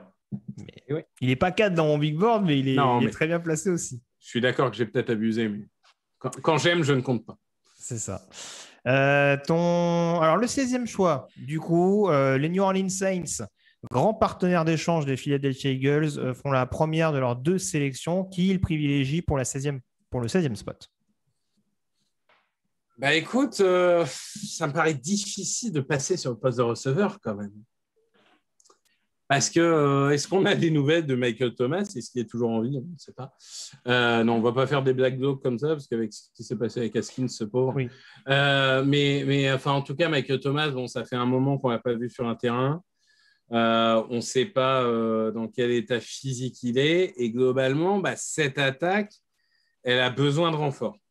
Alors, on pourrait partir sur tackle, hein, parce que Teron Armstead est parti. Donc, ça, on pourrait très bien aller sur un de tes chouchous dont on parlera sûrement à un moment. La défense peut être adressée aussi, même si je pense que globalement, elle est solide sur à peu près toutes les lignes. Après, moi, le vrai problème, c'est qui je prends en receveur. C'est ça le vrai problème pour moi. Je me dis que le choix peut être le plus safe pour une équipe comme les Saints, avec qui, globalement, c'est quoi qu'il faut aux Saints aujourd'hui? C'est pas tellement un big body guy, c'est le meilleur coureur de tracé. Parce que c'est ça que les Saints savent faire, c'est dessiner des tracés. Et je pense pas que ça va disparaître avec Sean Payton. Peut-être que je me trompe. Avec mais Dennis Allen, tu veux dire? Non, mais je veux dire, je pense pas que le départ de Sean Payton... Ah oui, d'accord. Donc sans Sean Payton, du coup. Voilà. C'est autant pour moi. Mais voilà, donc l'idée pour moi, c'est le meilleur coureur de tracé. Et pour moi, le joueur le plus propre, le meilleur coureur de tracé, c'est Chris Olave. Et donc, je vais partir sur lui parce que voilà, c'est pour moi un joueur qui... c'est Keenan Allen. Voilà. Vous avez Keenan Allen bis. Et globalement, c'est un joueur qui pourra produire beaucoup avec une machine comme Winston. Oui, pas grand-chose à dire sur ce choix-là. En effet, ça me paraît assez cohérent. Je pense que le spot de numéro 1 en receveur, même si ça dépend des goûts et des couleurs, ça se jouera entre les deux d'Ohio State. Il y a toujours cette question de l'explosivité peut-être supplémentaire pour Garrett Wilson. Mais c'est sûr qu'il y a un profil un peu plus complet pour Chris Olave que dans le cadre et que dans le cas dans le contexte de New Orleans, Chris Olave, ça fait clairement sens. Donc 17e choix désormais pour les Chargers, avec à mon sens 2 possibilités plutôt orientées sur les lignes. On peut considérer l'attaque, on peut considérer la défense. Ça me paraît compliqué de passer à côté d'un left tackle dans ce cas de figure-là. Surtout qu'on a eu l'aubaine de voir les Saints passer à côté d'un tackle gauche. Donc les Chargers sélectionnent Trevor Penning pour pouvoir protéger efficacement Justin Herbert. Je pense que dans ce cas de figure, c'est ou Penning ou Green. On voit que la cote de Kenyon Green est peut-être un peu moins importante, même si je pense qu'en tant que garde capable d'être efficace sur le pass pro, je pense que il peut vraiment être comme un poisson dans l'eau dans le système offensif des Chargers. Mais voilà, là, il y a une possibilité d'aller chercher Trevor Penning, qui a non seulement une maturité assez incroyable déjà pour un joueur issu de deuxième division universitaire, mais qui en plus, je trouve, a quand même une marge de progression qui est assez détonnante. Et dans une équipe des Chargers ou dans l'ombre, on dira, je pense que ça peut être un joueur de caractère apprécié notamment par Brandon Staley. Donc pour toi, au poste de tackle gauche, c'était le meilleur disponible? En 17e choix, oui. D'accord. Je sais que tu préfères Bernard Raymond. Spoil pas, arrête. Je sais, mais écoute, il était numéro 5 de mon big board. Non, c'est pas vrai. Calmons-nous. Bon, t'es pas d'accord avec Penning, du coup? Si. Les goûts et les couleurs. Après, là, on est dans un mouchoir de poche. Hein. On est dans des joueurs qui valent tout à fait cette position-là. Moi, il me fait peur, clairement, au Senior Bowl. Alors, peut-être que c'était un excès d'enthousiasme, mais je l'ai trouvé qu'il me faisait peur à vouloir écraser tout le monde et des genoux et des jambes et des machins. Mais après, le talent est indéniable. Le problème, c'est qu'il a tenté d'écraser les genoux de son propre quarterback. Donc, ça, c'est plus dommage. Mais bon, non, globalement, ça reste une montagne. Je verrais plus à droite, personnellement. Alors, ça tombe bien parce que juste, Sarah Bear le précise bien, ils ont plus besoin d'un tackle droit. Bien entendu, oui, c'est vrai qu'il y a Rashawn Slater en tackle gauche. Oui. Mais il peut largement jouer à droite et du coup après, j'ai envie de dire, Slater et Penning peuvent jouer à droite et à gauche. Oui. Tu peux faire à peu près ce que tu veux, là, pour le coup. Donc, ça dépend comment tu l'organises. C'est vrai que je verrais plus Slater à gauche et Penning à droite. Mais globalement, protéger Herbert, c'est la priorité. Donc, oui, c'est un bon choix. Très bien. Bah, écoute, on va passer au choix suivant, du coup, qui sera pour les Eagles. Donc, ce sera de nouveau pour moi. T'en parlais un petit peu tout à l'heure. Trent McDuffie, cornerback de Washington, du côté des Philadelphia Eagles. Joueur qui sait à peu près tout faire, qui n'est peut-être pas forcément autant un playmaker que peuvent l'être notamment Garner et Stingley. Ça tombe bien, les Eagles n'ont pas forcément besoin d'un corner numéro 1 capable de faire d'énormes big plays, mais un joueur capable éventuellement justement on va dire, d'exploiter les lancers qui ne seraient pas envoyés dans la direction de Darius Slay. Ça peut en tout cas être un joueur euh, comment dire, extrêmement réactif, capable de vraiment couper les lignes de passe de manière assez régulière. Joueur très efficace avec le jeu devant lui. Donc, très franchement, ça peut être un joueur voilà, dissuasif sur de la presse, sur de la zone. Étonnamment, d'ailleurs, efficace sur de la presse quand on voit son gabarit qui n'est pas non plus énormissime. Hein. C'est clairement pas un des plus grands cornerbacks du plateau. Donc voilà, homme qui sait à peu près tout faire. Il y a des besoins sur cette position du côté des Eagles. J'avoue que j'ai hésité avec Daxton Hill, par exemple, sachant les besoins, notamment sur l'ensemble du backfield défensif des Eagles. Mais Trent McDuffie me paraît le joueur intrinsèquement le plus prêt aujourd'hui par rapport à un Daxton Hill qui a pas mal de choses à apprendre encore et surtout un rôle préférentiel à identifier à l'échelon supérieur. Oui, ça me paraît être le bon choix. Je pense qu'on se focalise parfois trop sur le prisme des interceptions. Quand on voit un Diggs l'année dernière qui fait 10 interceptions ou 11 interceptions, mais qui prend 1100 yards, bon, il finit All-Pro, tant mieux pour lui. Mais enfin, je pense que là, aujourd'hui, ce dont les Eagles ont besoin, c'est d'un cornerback qui n'encaisse pas des valises de yards. Et s'il fait une seule interception, mais qui défend 14 passes, moi, ça me va très bien. Donc, je suis totalement d'accord. C'est la défense, de toute façon, doit être renforcée à peu près toutes les lignes, mais le besoin le plus criant, c'est à l'arrière. Et je suis d'accord avec toi, ça se joue entre Hill et McDuffie, mais j'ai plus envie d'un cornerback de métier pour répondre aux besoins. Mais ça me paraît être le meilleur choix. Très bien. Bon, on va pouvoir passer aux Saints, le deuxième choix désormais des New Orleans Saints. Après Chris Olave, qui on sélectionne? Soit on part sur quarterback, mais je le dis tout de suite, je ne l'ai pas fait au premier choix, donc je ne vais pas le faire au deuxième, parce que sinon j'aurais fait au premier. Pourquoi prendre des risques? Donc je vais partir sur le poste de tackle. Et j'aurais pu surprendre du monde avec un nom sorti de nulle part, mais évidemment, monsieur Grégory a décidé de me spoil. Hein, voilà, donc, non, mais voilà, on en est là. Hein, on envoie des bâtons dans les roues des partenaires. Donc, en effet, je vais choisir un joueur autrichien qui était un tight end à l'origine, Bernard Reimann, de Central Michigan, qui est un joueur qui ne joue que depuis 2 ans offensive tackle. Ouais. On pourrait croire qu'il est ultra brut, et bien pas du tout. Sa progression technique a été stratosphérique pour un joueur qui n'avait jamais joué à la position. Je rappelle quand même que Jason Peters a été a été sélectionné en tant que tight end à l'origine. On a vu sa carrière en tant que tackle, hein, donc c'est des choses. Globalement, pour moi, Reimann, c'est une telle progression, un tel talent. Il est mobile, il peut décrocher à n'importe quel moment. Enfin, un Camara, il va s'éclater derrière Reimann. Parce que Reimann, il peut décrocher pour faire n'importe quel bloc dont Camara aura besoin.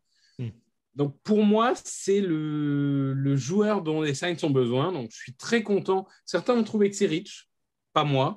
Et je suis très content de pouvoir le sélectionner à cette position-là. Très bien. Bah, écoute, pas grand-chose à rajouter par rapport à ce que tu as dit.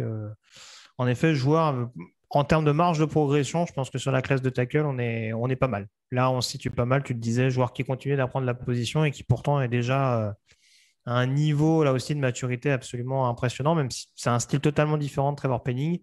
Mais il y a des promesses tout aussi intéressantes à en exploiter, surtout dans cette attaque en effet des Saints, qui peut avoir différents visages en termes dans l'utilisation, que ce soit à la passe ou à la course.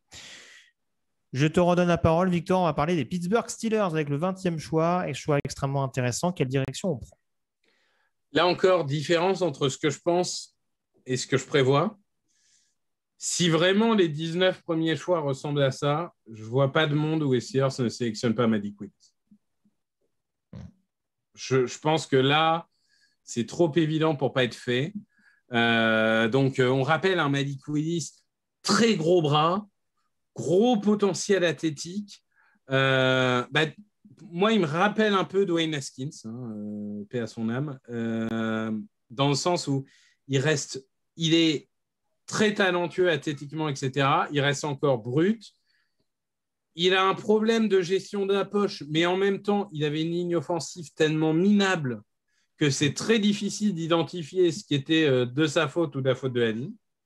Donc, je mettrais, c'est son principal défaut, mais il y a un astérisque.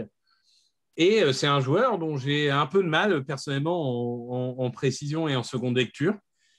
Mais il peut se développer, clairement. Il peut se développer très fort. Donc, je pense que là, en 20, les Steelers ne peuvent pas, encore une fois, passer sur un joueur comme ça. Oui, l'année prochaine, il y aura des bons quarterbacks. OK, l'année prochaine, les Steelers sont peut-être 22 grâce à leur défense et ils n'auront pas l'occasion de les prendre. Donc, si Willis tombe aussi bas, autant le faire maintenant. Oui, je suis d'accord. Moi, je le répète, c'est un joueur que j'aime beaucoup. Certes, il y a une mobilité, il y a un bon bras. Je trouve que c'est un joueur qui dégage une certaine énergie. Maintenant, c'est sûr que tous ses choix ne sont pas bons. Comme tu le disais, il y a aussi une ligne, une attaque globalement qui l'amenait peut-être à la jouer un petit peu sauveur et à improviser plus que de raison. Peut-être que dans un contexte où il sera un peu plus poli, où il tombera. Alors, la ligne ne sera peut-être pas son meilleur élément du côté de Pittsburgh, vu ce qu'on en voit ces derniers mois, enfin, en tout cas par rapport à ce qu'on en a vu précédemment.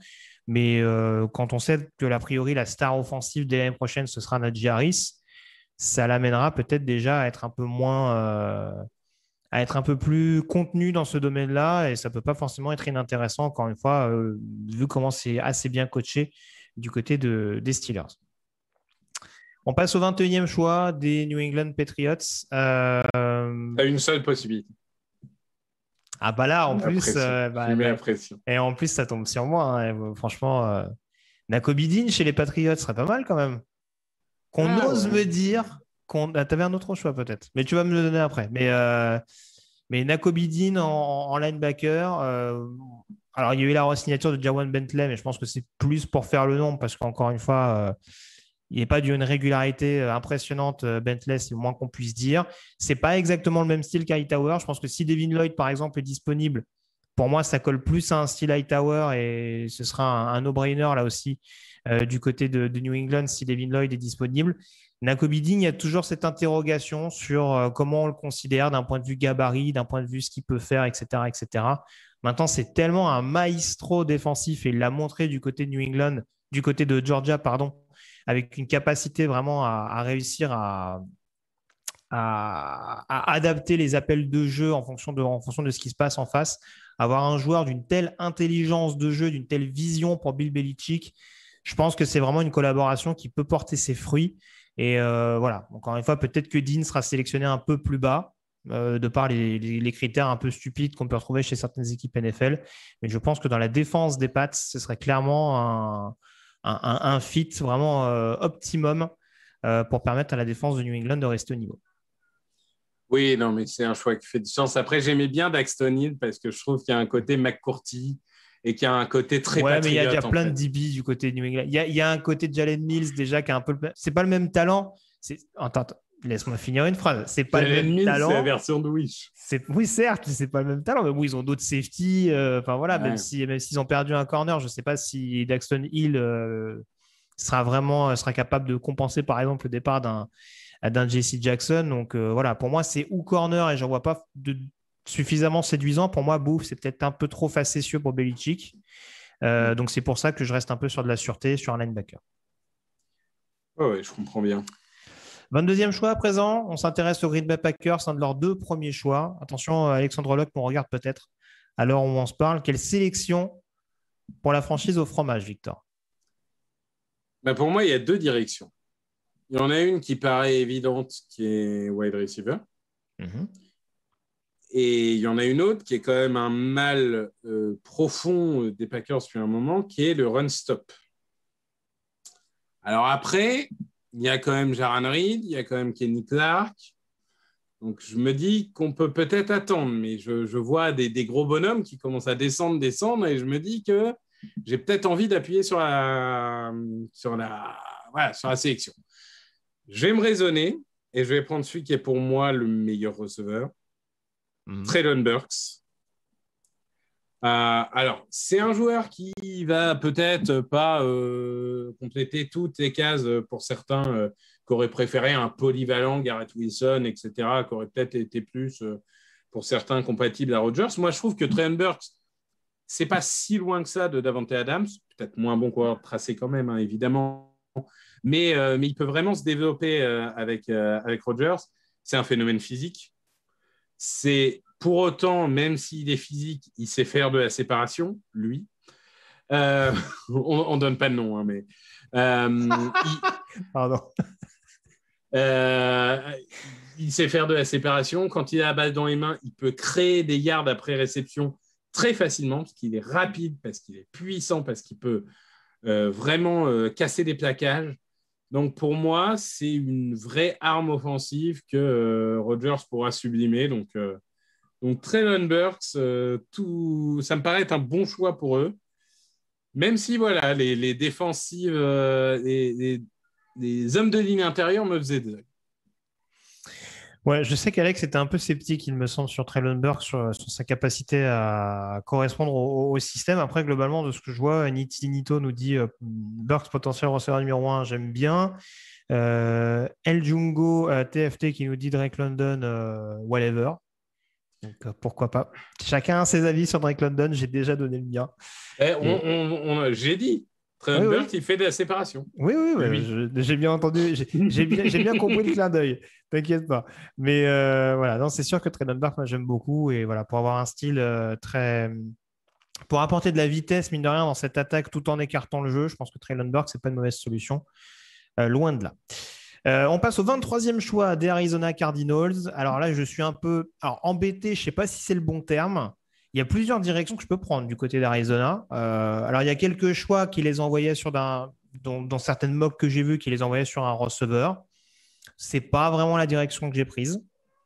Pour moi, il y a quand même un minimum ce qu'il faut pour pouvoir assurer derrière avec le trio Hopkins, Green, même si on sait qu'il est en fin de carrière, et éventuellement Rondale Moore sur lequel on a investi, je crois, un 2e tour la saison dernière, si je ne dis pas de bêtises, c'est bien ça.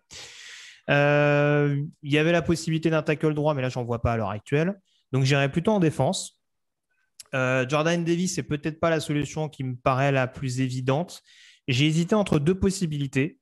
Un edge rusher pour compenser le départ de Chandler Jones, même si Marcus Golden reste sur une bonne saison statistique. Maintenant, quand je regarde, je vois pas de corner numéro 1 dans cette équipe. Non. Donc, ça me paraît difficile de ne pas considérer, de par ce que j'expliquais tout à l'heure du côté des Seahawks, avec notamment des attaques qui peuvent être un peu plus dominantes dans le domaine aérien, en tout cas qui ont des forces de dissuasion, ça me paraît compliqué de ne pas considérer ce poste de cornerback. Et là, en l'occurrence, Andrew Booth, dans le système défensif de Vance Joseph, si je ne dis pas de bêtises, ça me paraît quand même être une solution assez intéressante dans le côté playmaker. Alors, c'est sûr que j'en parlais tout à l'heure du côté des Pats. Il a ce côté un peu à double tranchant, c'est-à-dire qu'il est très, très sûr de sa force. Il peut faire des interceptions absolument sorties de nulle part, comme il peut se trouer complètement en étant vraiment trop sûr de son sujet. Mais il a largement le potentiel, je pense, pour être un corner numéro 1. S'il arrive à être discipliné un peu plus dans sa manière de faire. Et on sait que Cliff Kingsbury est un head coach vraiment extrêmement apte à canaliser ses hommes. Voilà. Blague à part, c'est vrai que je taquinais un petit peu sur Marco Wilson quand il a été drafté l'année dernière. Globalement, il a été plutôt bien utilisé par Vance Joseph et un peu plus canalisé. Donc, je me dis qu'Andrew Booth, dans un autre style caractéristique, il peut également progresser défensivement et permettre à cette défense d'être au niveau contre la passe. Oui, bon, ça me paraît de toute façon un choix évident. En fait, le truc, c'est que moi aussi, je préférerais un edge. Mais quand tu regardes ce qui reste, mon choix, c'était Boye Mafe. Boye Mafe. Bah, voilà. Ouais, c'était la seule alternative. Je suis d'accord. C'était la seule alternative. Mais oui, cornerback, c'est aussi un besoin. Et quand tu regardes l'état du board à ce moment-là, ça paraît un choix logique. On passe au 24e choix, les Dallas Cowboys. Vers où on se dirige? Eh bien, là, j'ai aucune hésitation. On va se diriger vers Zion Johnson. Parce que historiquement, les Cowboys, ils aiment avoir une ligne offensive dominante pour Elliott, pour Pollard, pour Prescott. Bon, Tyron Smith est souvent blessé, un peu vieux, mais bon, il fait toujours le boulot. Bayada, ça fait plutôt une bonne impression en tant que centre. Bon, c'est dur de passer après Travis Frederick, mais ça va. Il y a Zach Martin, mais il y a quand même un poste de tackle, La'el Collins, à remplacer, et un poste de garde où il n'y a personne. Je n'ai pas un tackle qui me donne envie, là, donc je vais aller sur un garde, je vais aller sur Zion Johnson de Boston College, qui me paraît, pour moi, être le joueur physique, puissant, un peu nasty, bon dans la défense de course, parce qu'à Boston, mine de rien, ça court, hein, faut pas se mentir. Ça serait un c'est pas le même poste, mais il y a un côté Travis Frederick, hein, si tu me permets, dans Oui. le côté justement voilà, agressif, mais étonnamment athlétique, on dira. C'est pas le plus explosif, tu vois, c'est pas les mains les plus violentes non plus. Mais c'est techniquement au point et c'est agressif. C'est propre, c'est beau, ça roule, et donc un Eagles devient Cowboys, ça arrive parfois. Donc Zion Johnson, pour moi, pas d'hésitation. Très bien, donc je te rejoins. Pas grand-chose à dire, surtout qu'on a vu qu'il pouvait dépanner en garde et en centre. Donc, t'en parlais tout à l'heure, Biadic, même s'il fait le boulot en position de centre, si vraiment il ne donne pas satisfaction, on peut toujours tenter Johnson également sur le milieu de la ligne, vu ce qu'il a pu démontrer au Senior Bowl, bien que son poste préférentiel, ça reste la position de garde. On en vient donc au 25e choix des Buffalo Bills, avec là aussi un choix un petit peu luxueux. On pourrait prendre différentes directions. Vu ce qui reste sur le board, je serais quand même tenté de rester sur l'attaque. Enfin, de rester sur l'attaque, c'est ça, on vient de faire un choix offensif. Il y avait deux possibilités où on continuait de garnir le poste de receveur ou on s'intéressait à la ligne. Kenyon Green est disponible. Le garde de Texas A&M, je pense que ça me paraît un choix relativement sûr. Je le disais tout à l'heure, capable de protéger efficacement sur le pass pro, donc de laisser du temps à Josh Allen, de justement trouver efficacement les cibles à sa disposition. Donc voilà, sur une ligne offensive des Bills qui a été assez largement remaniée pendant cette intersaison, je pense que ça me paraît un choix assez intéressant. Il y a en plus cette interrogation sur Kenyon Green qui a joué à pas mal de postes. Il sera garde quasiment de manière sûre, mais c'est vrai qu'on s'interroge sur son potentiel à devenir tackle droit. Donc pourquoi pas éventuellement de le tester en concurrence avec Spencer Brown aussi. Mais en tout cas, a priori, c'est un joueur qui rendra beaucoup de services et qui peut devenir à terme un très très bon garde, même si à l'heure actuelle, on a Cody Ford et Roger Saffold qui a été signé, mais qui ne sera peut-être pas non plus là éternellement. Lui qui est plus en fin de carrière qu'en début.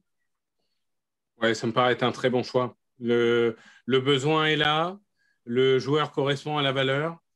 Comme tu dis, c'est pas un pic risqué, ça semble être un pic assez sûr au poste de garde en tout cas. Au poste de tackle, ce serait plus un pari, mais au poste de garde, ça semble assez sûr. Pour moi, ils ont besoin de renforcer cette ligne et Green, c'est une vraie réponse sur une longue période, donc très bien. Voilà, je regardais à peu près ce que vous disiez, mais voilà, Nolive Neuf qui voulait un receveur pour les Bills. Encore une fois, moi je le dis, hein, c'est assumé vraiment, c'est qu'on est sur une classe de receveur avec tellement de talent que franchement, s'il y a un autre besoin prégnant et sur des classes un peu moins denses en termes de position, je préfère prioriser ces positions-là et me dire que derrière, surtout si on a déjà un receveur numéro 1, ce qui est le cas de Buffalo, on aura largement la possibilité derrière de trouver un joueur polyvalent, typiquement dans le profil d'un Gabriel Davis, qui était peut-être un 3e ou un 4e tour de mémoire quand il est sorti du UCF. Donc voilà, très franchement, ça pouvait être une solution, mais si on a un Kenyon Green sur le plateau, autant le prendre, lui qui ferait partie des meilleurs joueurs disponibles du plateau à ce moment-là. 26e position pour les Tennessee Titans. Alors justement, est-ce qu'on part sur un receveur ou est-ce qu'on choisit autre chose du côté de Mike Vrabel? Non, on a A.J. Brown, on a Robert Woods. Ça ira, merci. Je dirais que moi, j'ai un vrai problème, c'est qu'il y a une position que je n'avais pas particulièrement prévu de prendre. Ouais. Mais et qui te tend les bras.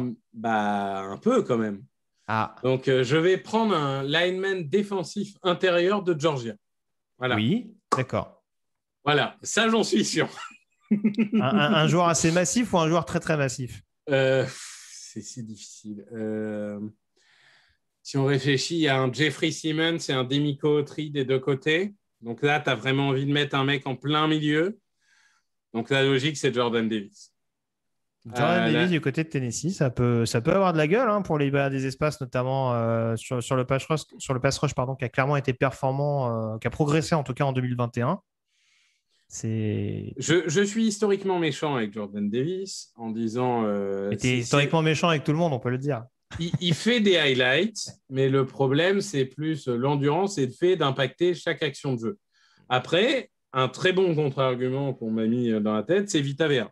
Hein, c'est Vita Vea, il a un nombre de snaps choisi, il n'est pas impactant sur toutes ses actions, mais quand il impacte, il change complètement le cours de l'action.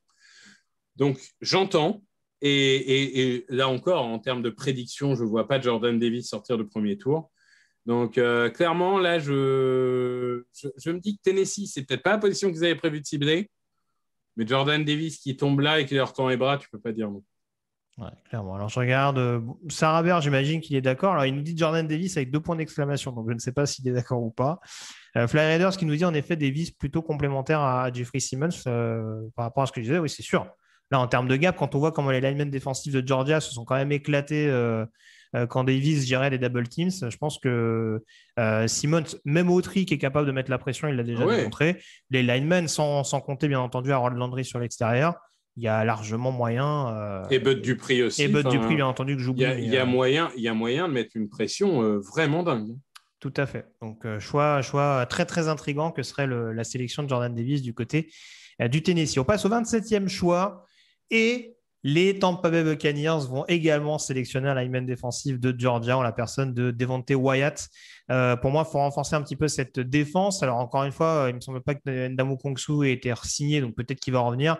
Après, en l'occurrence, si tu as la possibilité de renforcer ta D-line avec un joueur beaucoup plus jeune et qui présente une capacité à être quand même aussi vif que peut l'être Devontae Wyatt, vraiment une capacité, un premier pas, une capacité de pénétration assez détonnante.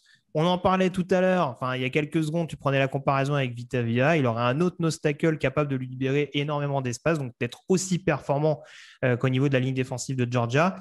Il a peut-être besoin de se perfectionner un petit peu plus sur le pass rush, mais très clairement, de ce qu'on en a vu du côté de Georgia, il y a une capacité à envahir, je dirais, la poche adverse de manière assez constante. Donc, Devontae Wyatt du côté de Tampa Bay, si ça tombe en 27e choix, il y a peu de possibilités, surtout que les principaux corners, parce que c'était peut-être le deuxième poste, éventuellement un gros besoin du côté de Tampa de mon côté, les principaux corners me semblent partis sur cette position-là et les autres me semblent un petit peu plus en retrait.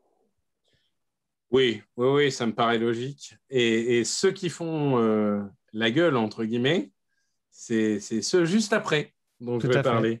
Mais qu'est-ce qu'ils vont faire du coup les Packers maintenant qu'on leur a piqué entre guillemets Devontae Wyatt? Ah bah là on leur a piqué Jordan Davis et Devontae Wyatt, ils font la gueule. Sachant que oui, je pense que Wyatt était celui ils ont voulu prendre un receveur en premier choix, c'est un peu de leur faute quand même. J'assume l'entièreté de cette défaite et j'en tire les conséquences en me retirant définitivement des mock drafts. Je vais faire un choix qui va peut-être surprendre.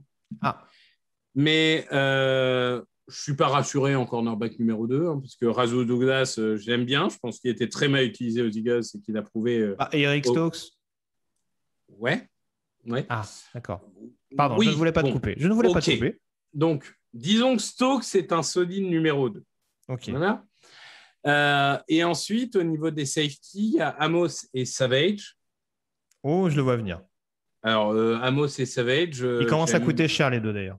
J'aime bien, mais il y a un moment contractuellement, est-ce que tu vas vouloir garder et Amos et Savage à des contrats top sûrement 15-20 à la position, vu comment s'enflamment les voire 10, vu comment s'enflamment les contrats. Oh, je le vois faut aussi préparer à venir, donc je vais choisir Daxton Hill. Ah oui. Je vais choisir Daxton Hill. Alors certes, ce n'est pas une réponse à un besoin immédiat, mais là aujourd'hui, des defensive linemen intérieurs, il n'y a rien. Cornerback, comme tu l'as dit, on n'a pas besoin d'un cornerback pur, on a besoin d'un joueur capable de faire un peu tout, de jouer dans le slot, de jouer dans la box, de renforcer en fait la profondeur de cet effectif. Oui, puisque leur nickel, c'est qui? C'est Chandon Sullivan ou quelque chose comme ça. Je pense que ce serait un upgrade quand même, largement un upgrade, quand bien même il serait positionné sur le poste de nickel, par exemple, de temps en temps. Voilà, donc Daxton Hill, pour moi, il peut dépanner à tous les postes, et peut-être qu'il ne sera pas titulaire année 1, mais il sera titulaire année 2, d'une manière ou d'une autre. Donc, Donc voilà, c'est un choix qui peut surprendre, qui est drivé un peu plus par le board que par le besoin. Mais je trouve que c'est un super joueur qui peut valoir cette position-là. Oui, pas grand-chose à te. J'ai Joe Gactou qui me met la pression sur le chat là, parce qu'il y a les choix des Ah bah Chiefs qui oui. arrivent. Non, c'est sûr. Honnêtement, Green Bay, hormis cette position de receveur où ils se sont mis forcément un peu devant le fait accompli, ça me paraît pas une équipe où il y a des besoins criants absolument partout. Donc c'est sûr que la sélection de Daxton Hill, ça me paraît pas déconnant loin de là pour avoir un backfield vraiment renforcé. Encore une fois, comme tu le disais, avec des safeties qui vont commencer à coûter un petit peu cher, ou en tout cas, il va y avoir des décisions qui vont devoir être prises et sur un poste de nickelback éventuellement où il peut dépanner dans un premier temps. Je pense que Daxton Hill à Green Bay, ce ne serait pas forcément une mauvaise pioche en tant que tel. Donc, je te rejoins à 100% là-dessus. On enchaîne du coup avec les deux choix des Kansas City Chiefs. J'ai donné mes deux derniers choix de cette draft. Et je vais commencer avec le premier choix parce qu'il ne faut peut-être pas exagérer au bout d'un moment. Je veux bien qu'il ne soit pas receveur numéro 1. Mais je pense que Garrett Wilson, du côté de Kansas City, ça pourrait quand même avoir de la gueule. Voilà, joueur assez explosif. On peut lui reprocher peut-être un léger déficit physique au duel, même si moi, ça ne me paraît pas non plus extrêmement criant sur ce que j'en ai vu du côté d'Ohio State. Maintenant, ça tombe bien. Du côté des Chiefs, il va avant tout jouer sur de la prise d'espace, sur des yards après réception. Et on a vu du côté d'Ohio State qu'il était largement capable de le faire. Beaucoup plus en l'occurrence que son coéquipier Chris Olave chez les Buckeyes. Donc voilà, Garrett Wilson, pardon, ça me paraît être un choix assez sûr pour Kansas City pour éventuellement même mettre un receveur numéro 1 dès la saison prochaine et prendre la suite de Tyreek Hill dans le Missouri. Mon 30e choix, là j'avoue, je regarde un petit peu. Alors attends, je revérifie un petit peu l'effectif pour être sûr de mon coup. Je vais quand même avoir du mal à pas partir sur un pass rusher, surtout avec la situation un petit peu floue qui a eu lieu avec Frank Clark durant la dernière intersaison, conservé, je crois, avec un contrat restructuré, mais bon, on sentait que la porte n'était pas très très loin pour l'ancien défenseur des Seahawks. Du coup, on part sur Boye Mafe, véritable projet, excellent sur le pass rush, mais quasi exclusivement utilisé dans ce domaine pendant très très longtemps du côté de Minnesota. Il a sans doute un panel un peu plus important, une grosse débauche d'énergie, mais là aussi peut-être un joueur à vraiment perfectionner, à vraiment canaliser sur différents rôles pour en faire vraiment un joueur totalement dominant sur 3 tentatives. Et voilà, il y a beaucoup de comparaisons en l'occurrence avec Frank Clark dans sa manière d'évoluer.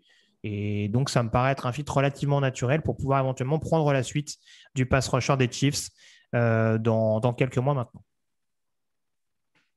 Oui, là encore, receveur, c'est une évidence. C'est une évidence. Maintenant que tu n'as plus Tyreek Hill, il faut renforcer. J'ai envie de dire que le deuxième choix, il est presque bonus. Tu prends le joueur qui te plaît le plus. Et Boye Mafe, c'est encore une fois, c'est un risque, comme tu le dis, très brut, presque exclusif pass rusher. Mais alors, un potentiel immense. Donc, oui, c'est le genre de joueur. Andy Reid est globalement assez patient avec les joueurs de ligne. Il lui laissera le temps de se développer. Il ne va pas lui mettre une pression dingue. Donc, non, ça me plaît bien. Bon, apparemment, on n'est pas d'accord avec mes choix. On me parle d'Arnold Ebiketie, qui est un très bon joueur. Ouais. Je pense qu'il y a quand même une marge de progression plus intéressante avec Boye Mafe.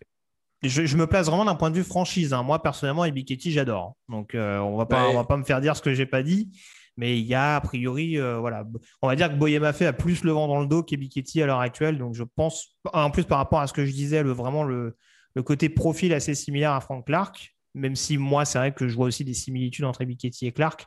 Mais voilà, il y a un certain mimétisme qui pourrait amener les Chiefs à tenter ce pari-là. Surtout que, comme je disais tout à l'heure, c'est peut-être pas forcément un pari dans l'immédiat, mais un pass rusher vraiment qui pourrait être performant d'ici 1 ou 2 ans pleinement, quoi. Oui, Ebiketie par rapport à Mafe, Ebiketie, c'est un plus bas plafond, mais c'est un plus haut plancher.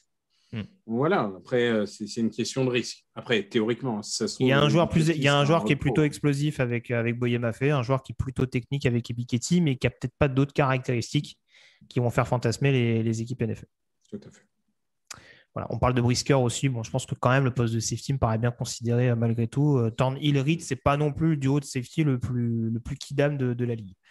Mais bon, je te laisse la main pour finir, Victor, avec tout d'abord le 31e choix des Cincinnati Bengals. Lequel est-il ? Bah, écoute, tu vois, les Bengals, quand j'ai fait la pastille, je me suis dit, waouh, en fait, c'est quand même sacrément complet pour une équipe surprise du Super Bowl. Ils ont des receveurs, ils ont le quarterback. Maintenant, ils ont une ligne parce qu'ils ont quand même pris Kappa, ils ont pris Karras, ils ont pris Lyle Collins. Ils ont quand même renforcé sacrément la ligne. Ils ont un front seven. Ils ont un super duo de safety. Il manque plus grand-chose. Bon, ils ont un problème, c'est que leur cornerback numéro 2, il s'appelle Eli Apple. Ça, malgré tout, hein, t'as beau faire ton maximum, ça reste un problème. Donc, du coup, je vais partir sur cornerback. J'ai pas un choix qui me saute aux yeux. J'ai l'impression que je vais reach quoi qu'il arrive, en fait. Je vais partir sur Kyle Elam. Alors que certains seraient partis sur Kyler Gordon.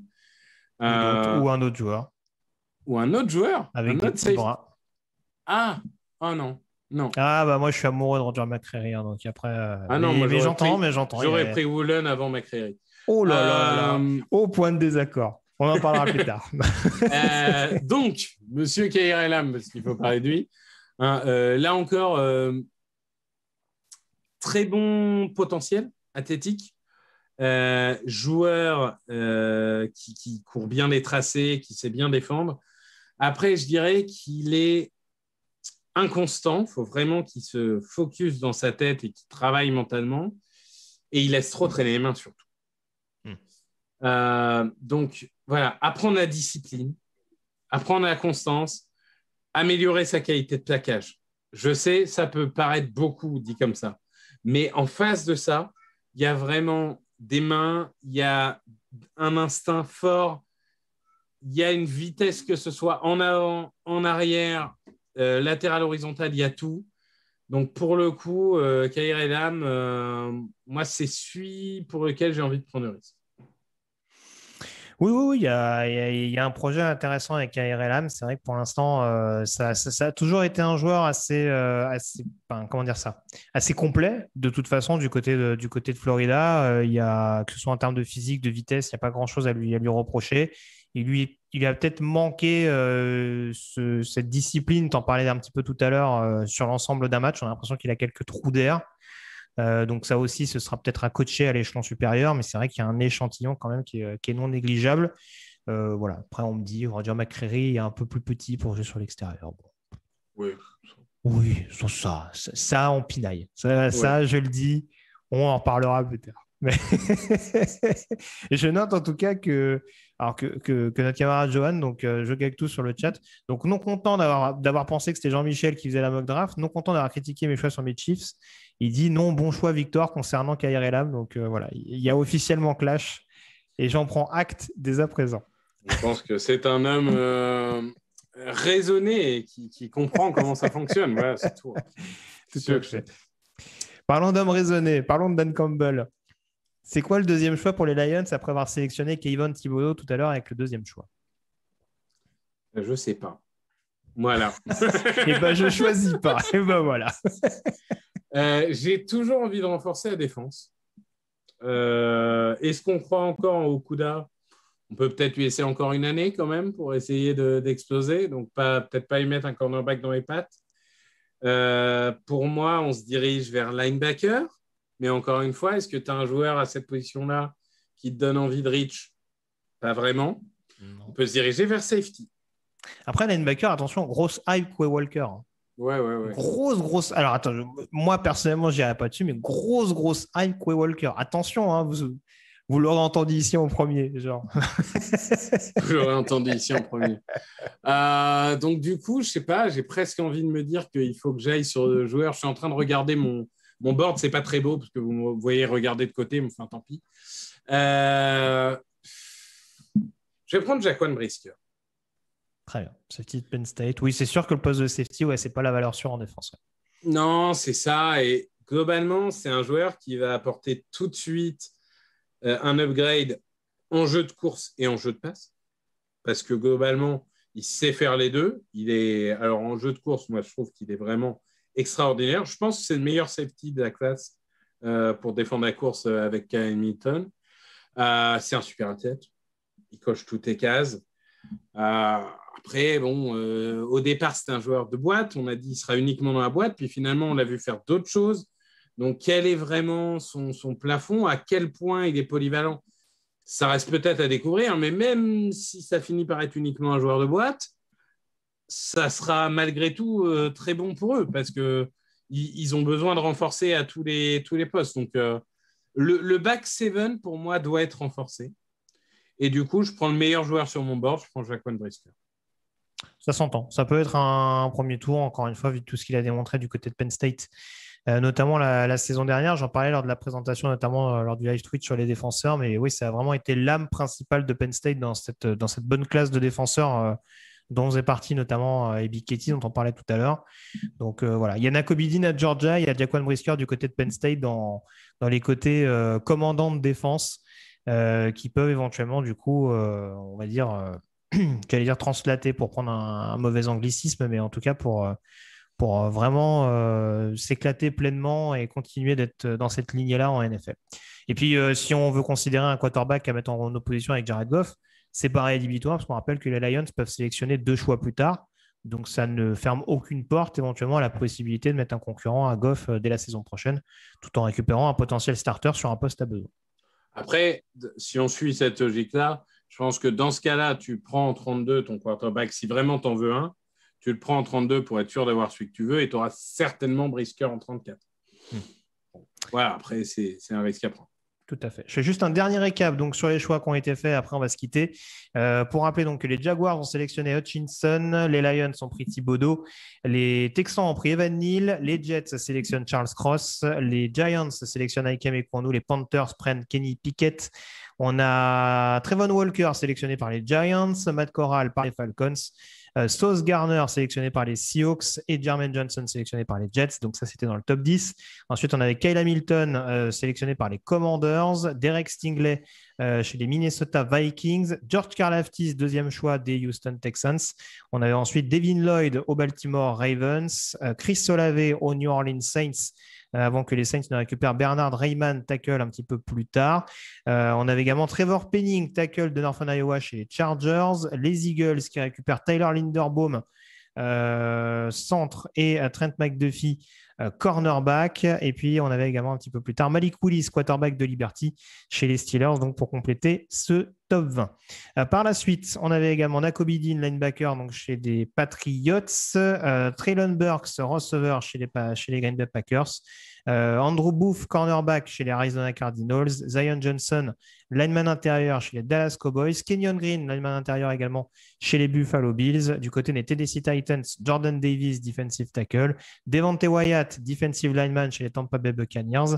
Et on avait également en numéro 28, donc le deuxième choix des Packers, Daxton Hill, defensive back de Michigan. Les 4 derniers choix étant Garrett Wilson, receveur d'Ohio State, et Boye Mafe, edge rusher de Minnesota chez les Green Bay Packers. Les Cincinnati Bengals sélectionnent Kyrie Lamb, cornerback, et les Detroit Lions, après avoir sélectionné Thibodeau, récupèrent Jaquan Brisker, safety de Penn State. On a fait le tour, en tout cas, je te remercie Victor. Merci à toi. On a fait un peu long pour cette mock de 32 tours. À notre échelle, c'est presque une émission courte. Oui, j'allais dire, quand c'est toi et moi l'un en face de l'autre, c'est presque trop court. Camille nous a quand même un peu tapé sur les doigts, à raison. Ça arrive. Mais voilà, en tout cas, merci à toi d'avoir été de la partie. Merci bien entendu à Camille d'avoir assuré la technique avec notamment les incrustations que vous avez pu voir pendant l'émission et bien entendu le récap qui s'affichait sur la colonne à droite de l'écran. On se retrouve donc la semaine prochaine en live, donc dans la nuit du jeudi 28 au vendredi 29 pour le premier tour de la draft. On verra exactement pour l'heure de la prise d'antenne. Normalement, la draft officielle commencera à 2h du matin. On prendra peut-être l'antenne un petit peu avant. J'ai vu qu'on nous tentait sur des petits challenges sur les pics à comparer. On sait que Victor adore ça pour écraser la concurrence. Donc peut-être que ce sera de nouveau d'actualité cette année. Allez savoir. Et puis également le deuxième et troisième tour qui seront assurés également en direct sur Twitch et sur TDA, donc dans la nuit du vendredi 29 au samedi 30, un petit peu plus tôt, donc aux alentours d'1h du matin. D'ici là, il y aura une dernière mock draft à l'écrit qui devrait arriver en milieu de semaine prochaine, réalisée par Jean-Michel et mes soins. Donc voilà, l'occasion pour moi de vous souhaiter une bonne fin de soirée, de vous remercier de nouveau d'avoir été en notre compagnie. Vous avez été à peu près 150 pendant une bonne partie du live. Donc, merci infiniment d'avoir été à nos côtés pour cette ultime mock draft vidéo. Rappelez-vous que l'essentiel, toute l'actualité, en tout cas de la NFL, c'est sur touchdownactu.com, que vous retrouvez toutes les fiches sur les principaux prospects. Il y en a 80, 40 par jour à retrouver sur le site jusqu'au 27 avril prochain, les pastilles par franchise. Voilà, toute l'actualité de la draft qui n'est pas terminée, des articles qui arrivent la semaine prochaine avec le meilleur des joueurs sans fiche, réalisé par Victor. Donc voilà, aucune excuse pour ce qui est de s'intéresser à la draft NFL et d'en connaître toutes les composantes, ou en tout cas les principaux participants. Merci encore Victor, merci encore Camille, très bonne soirée à tous et à très vite sur les antennes de TDR. Merci à tous.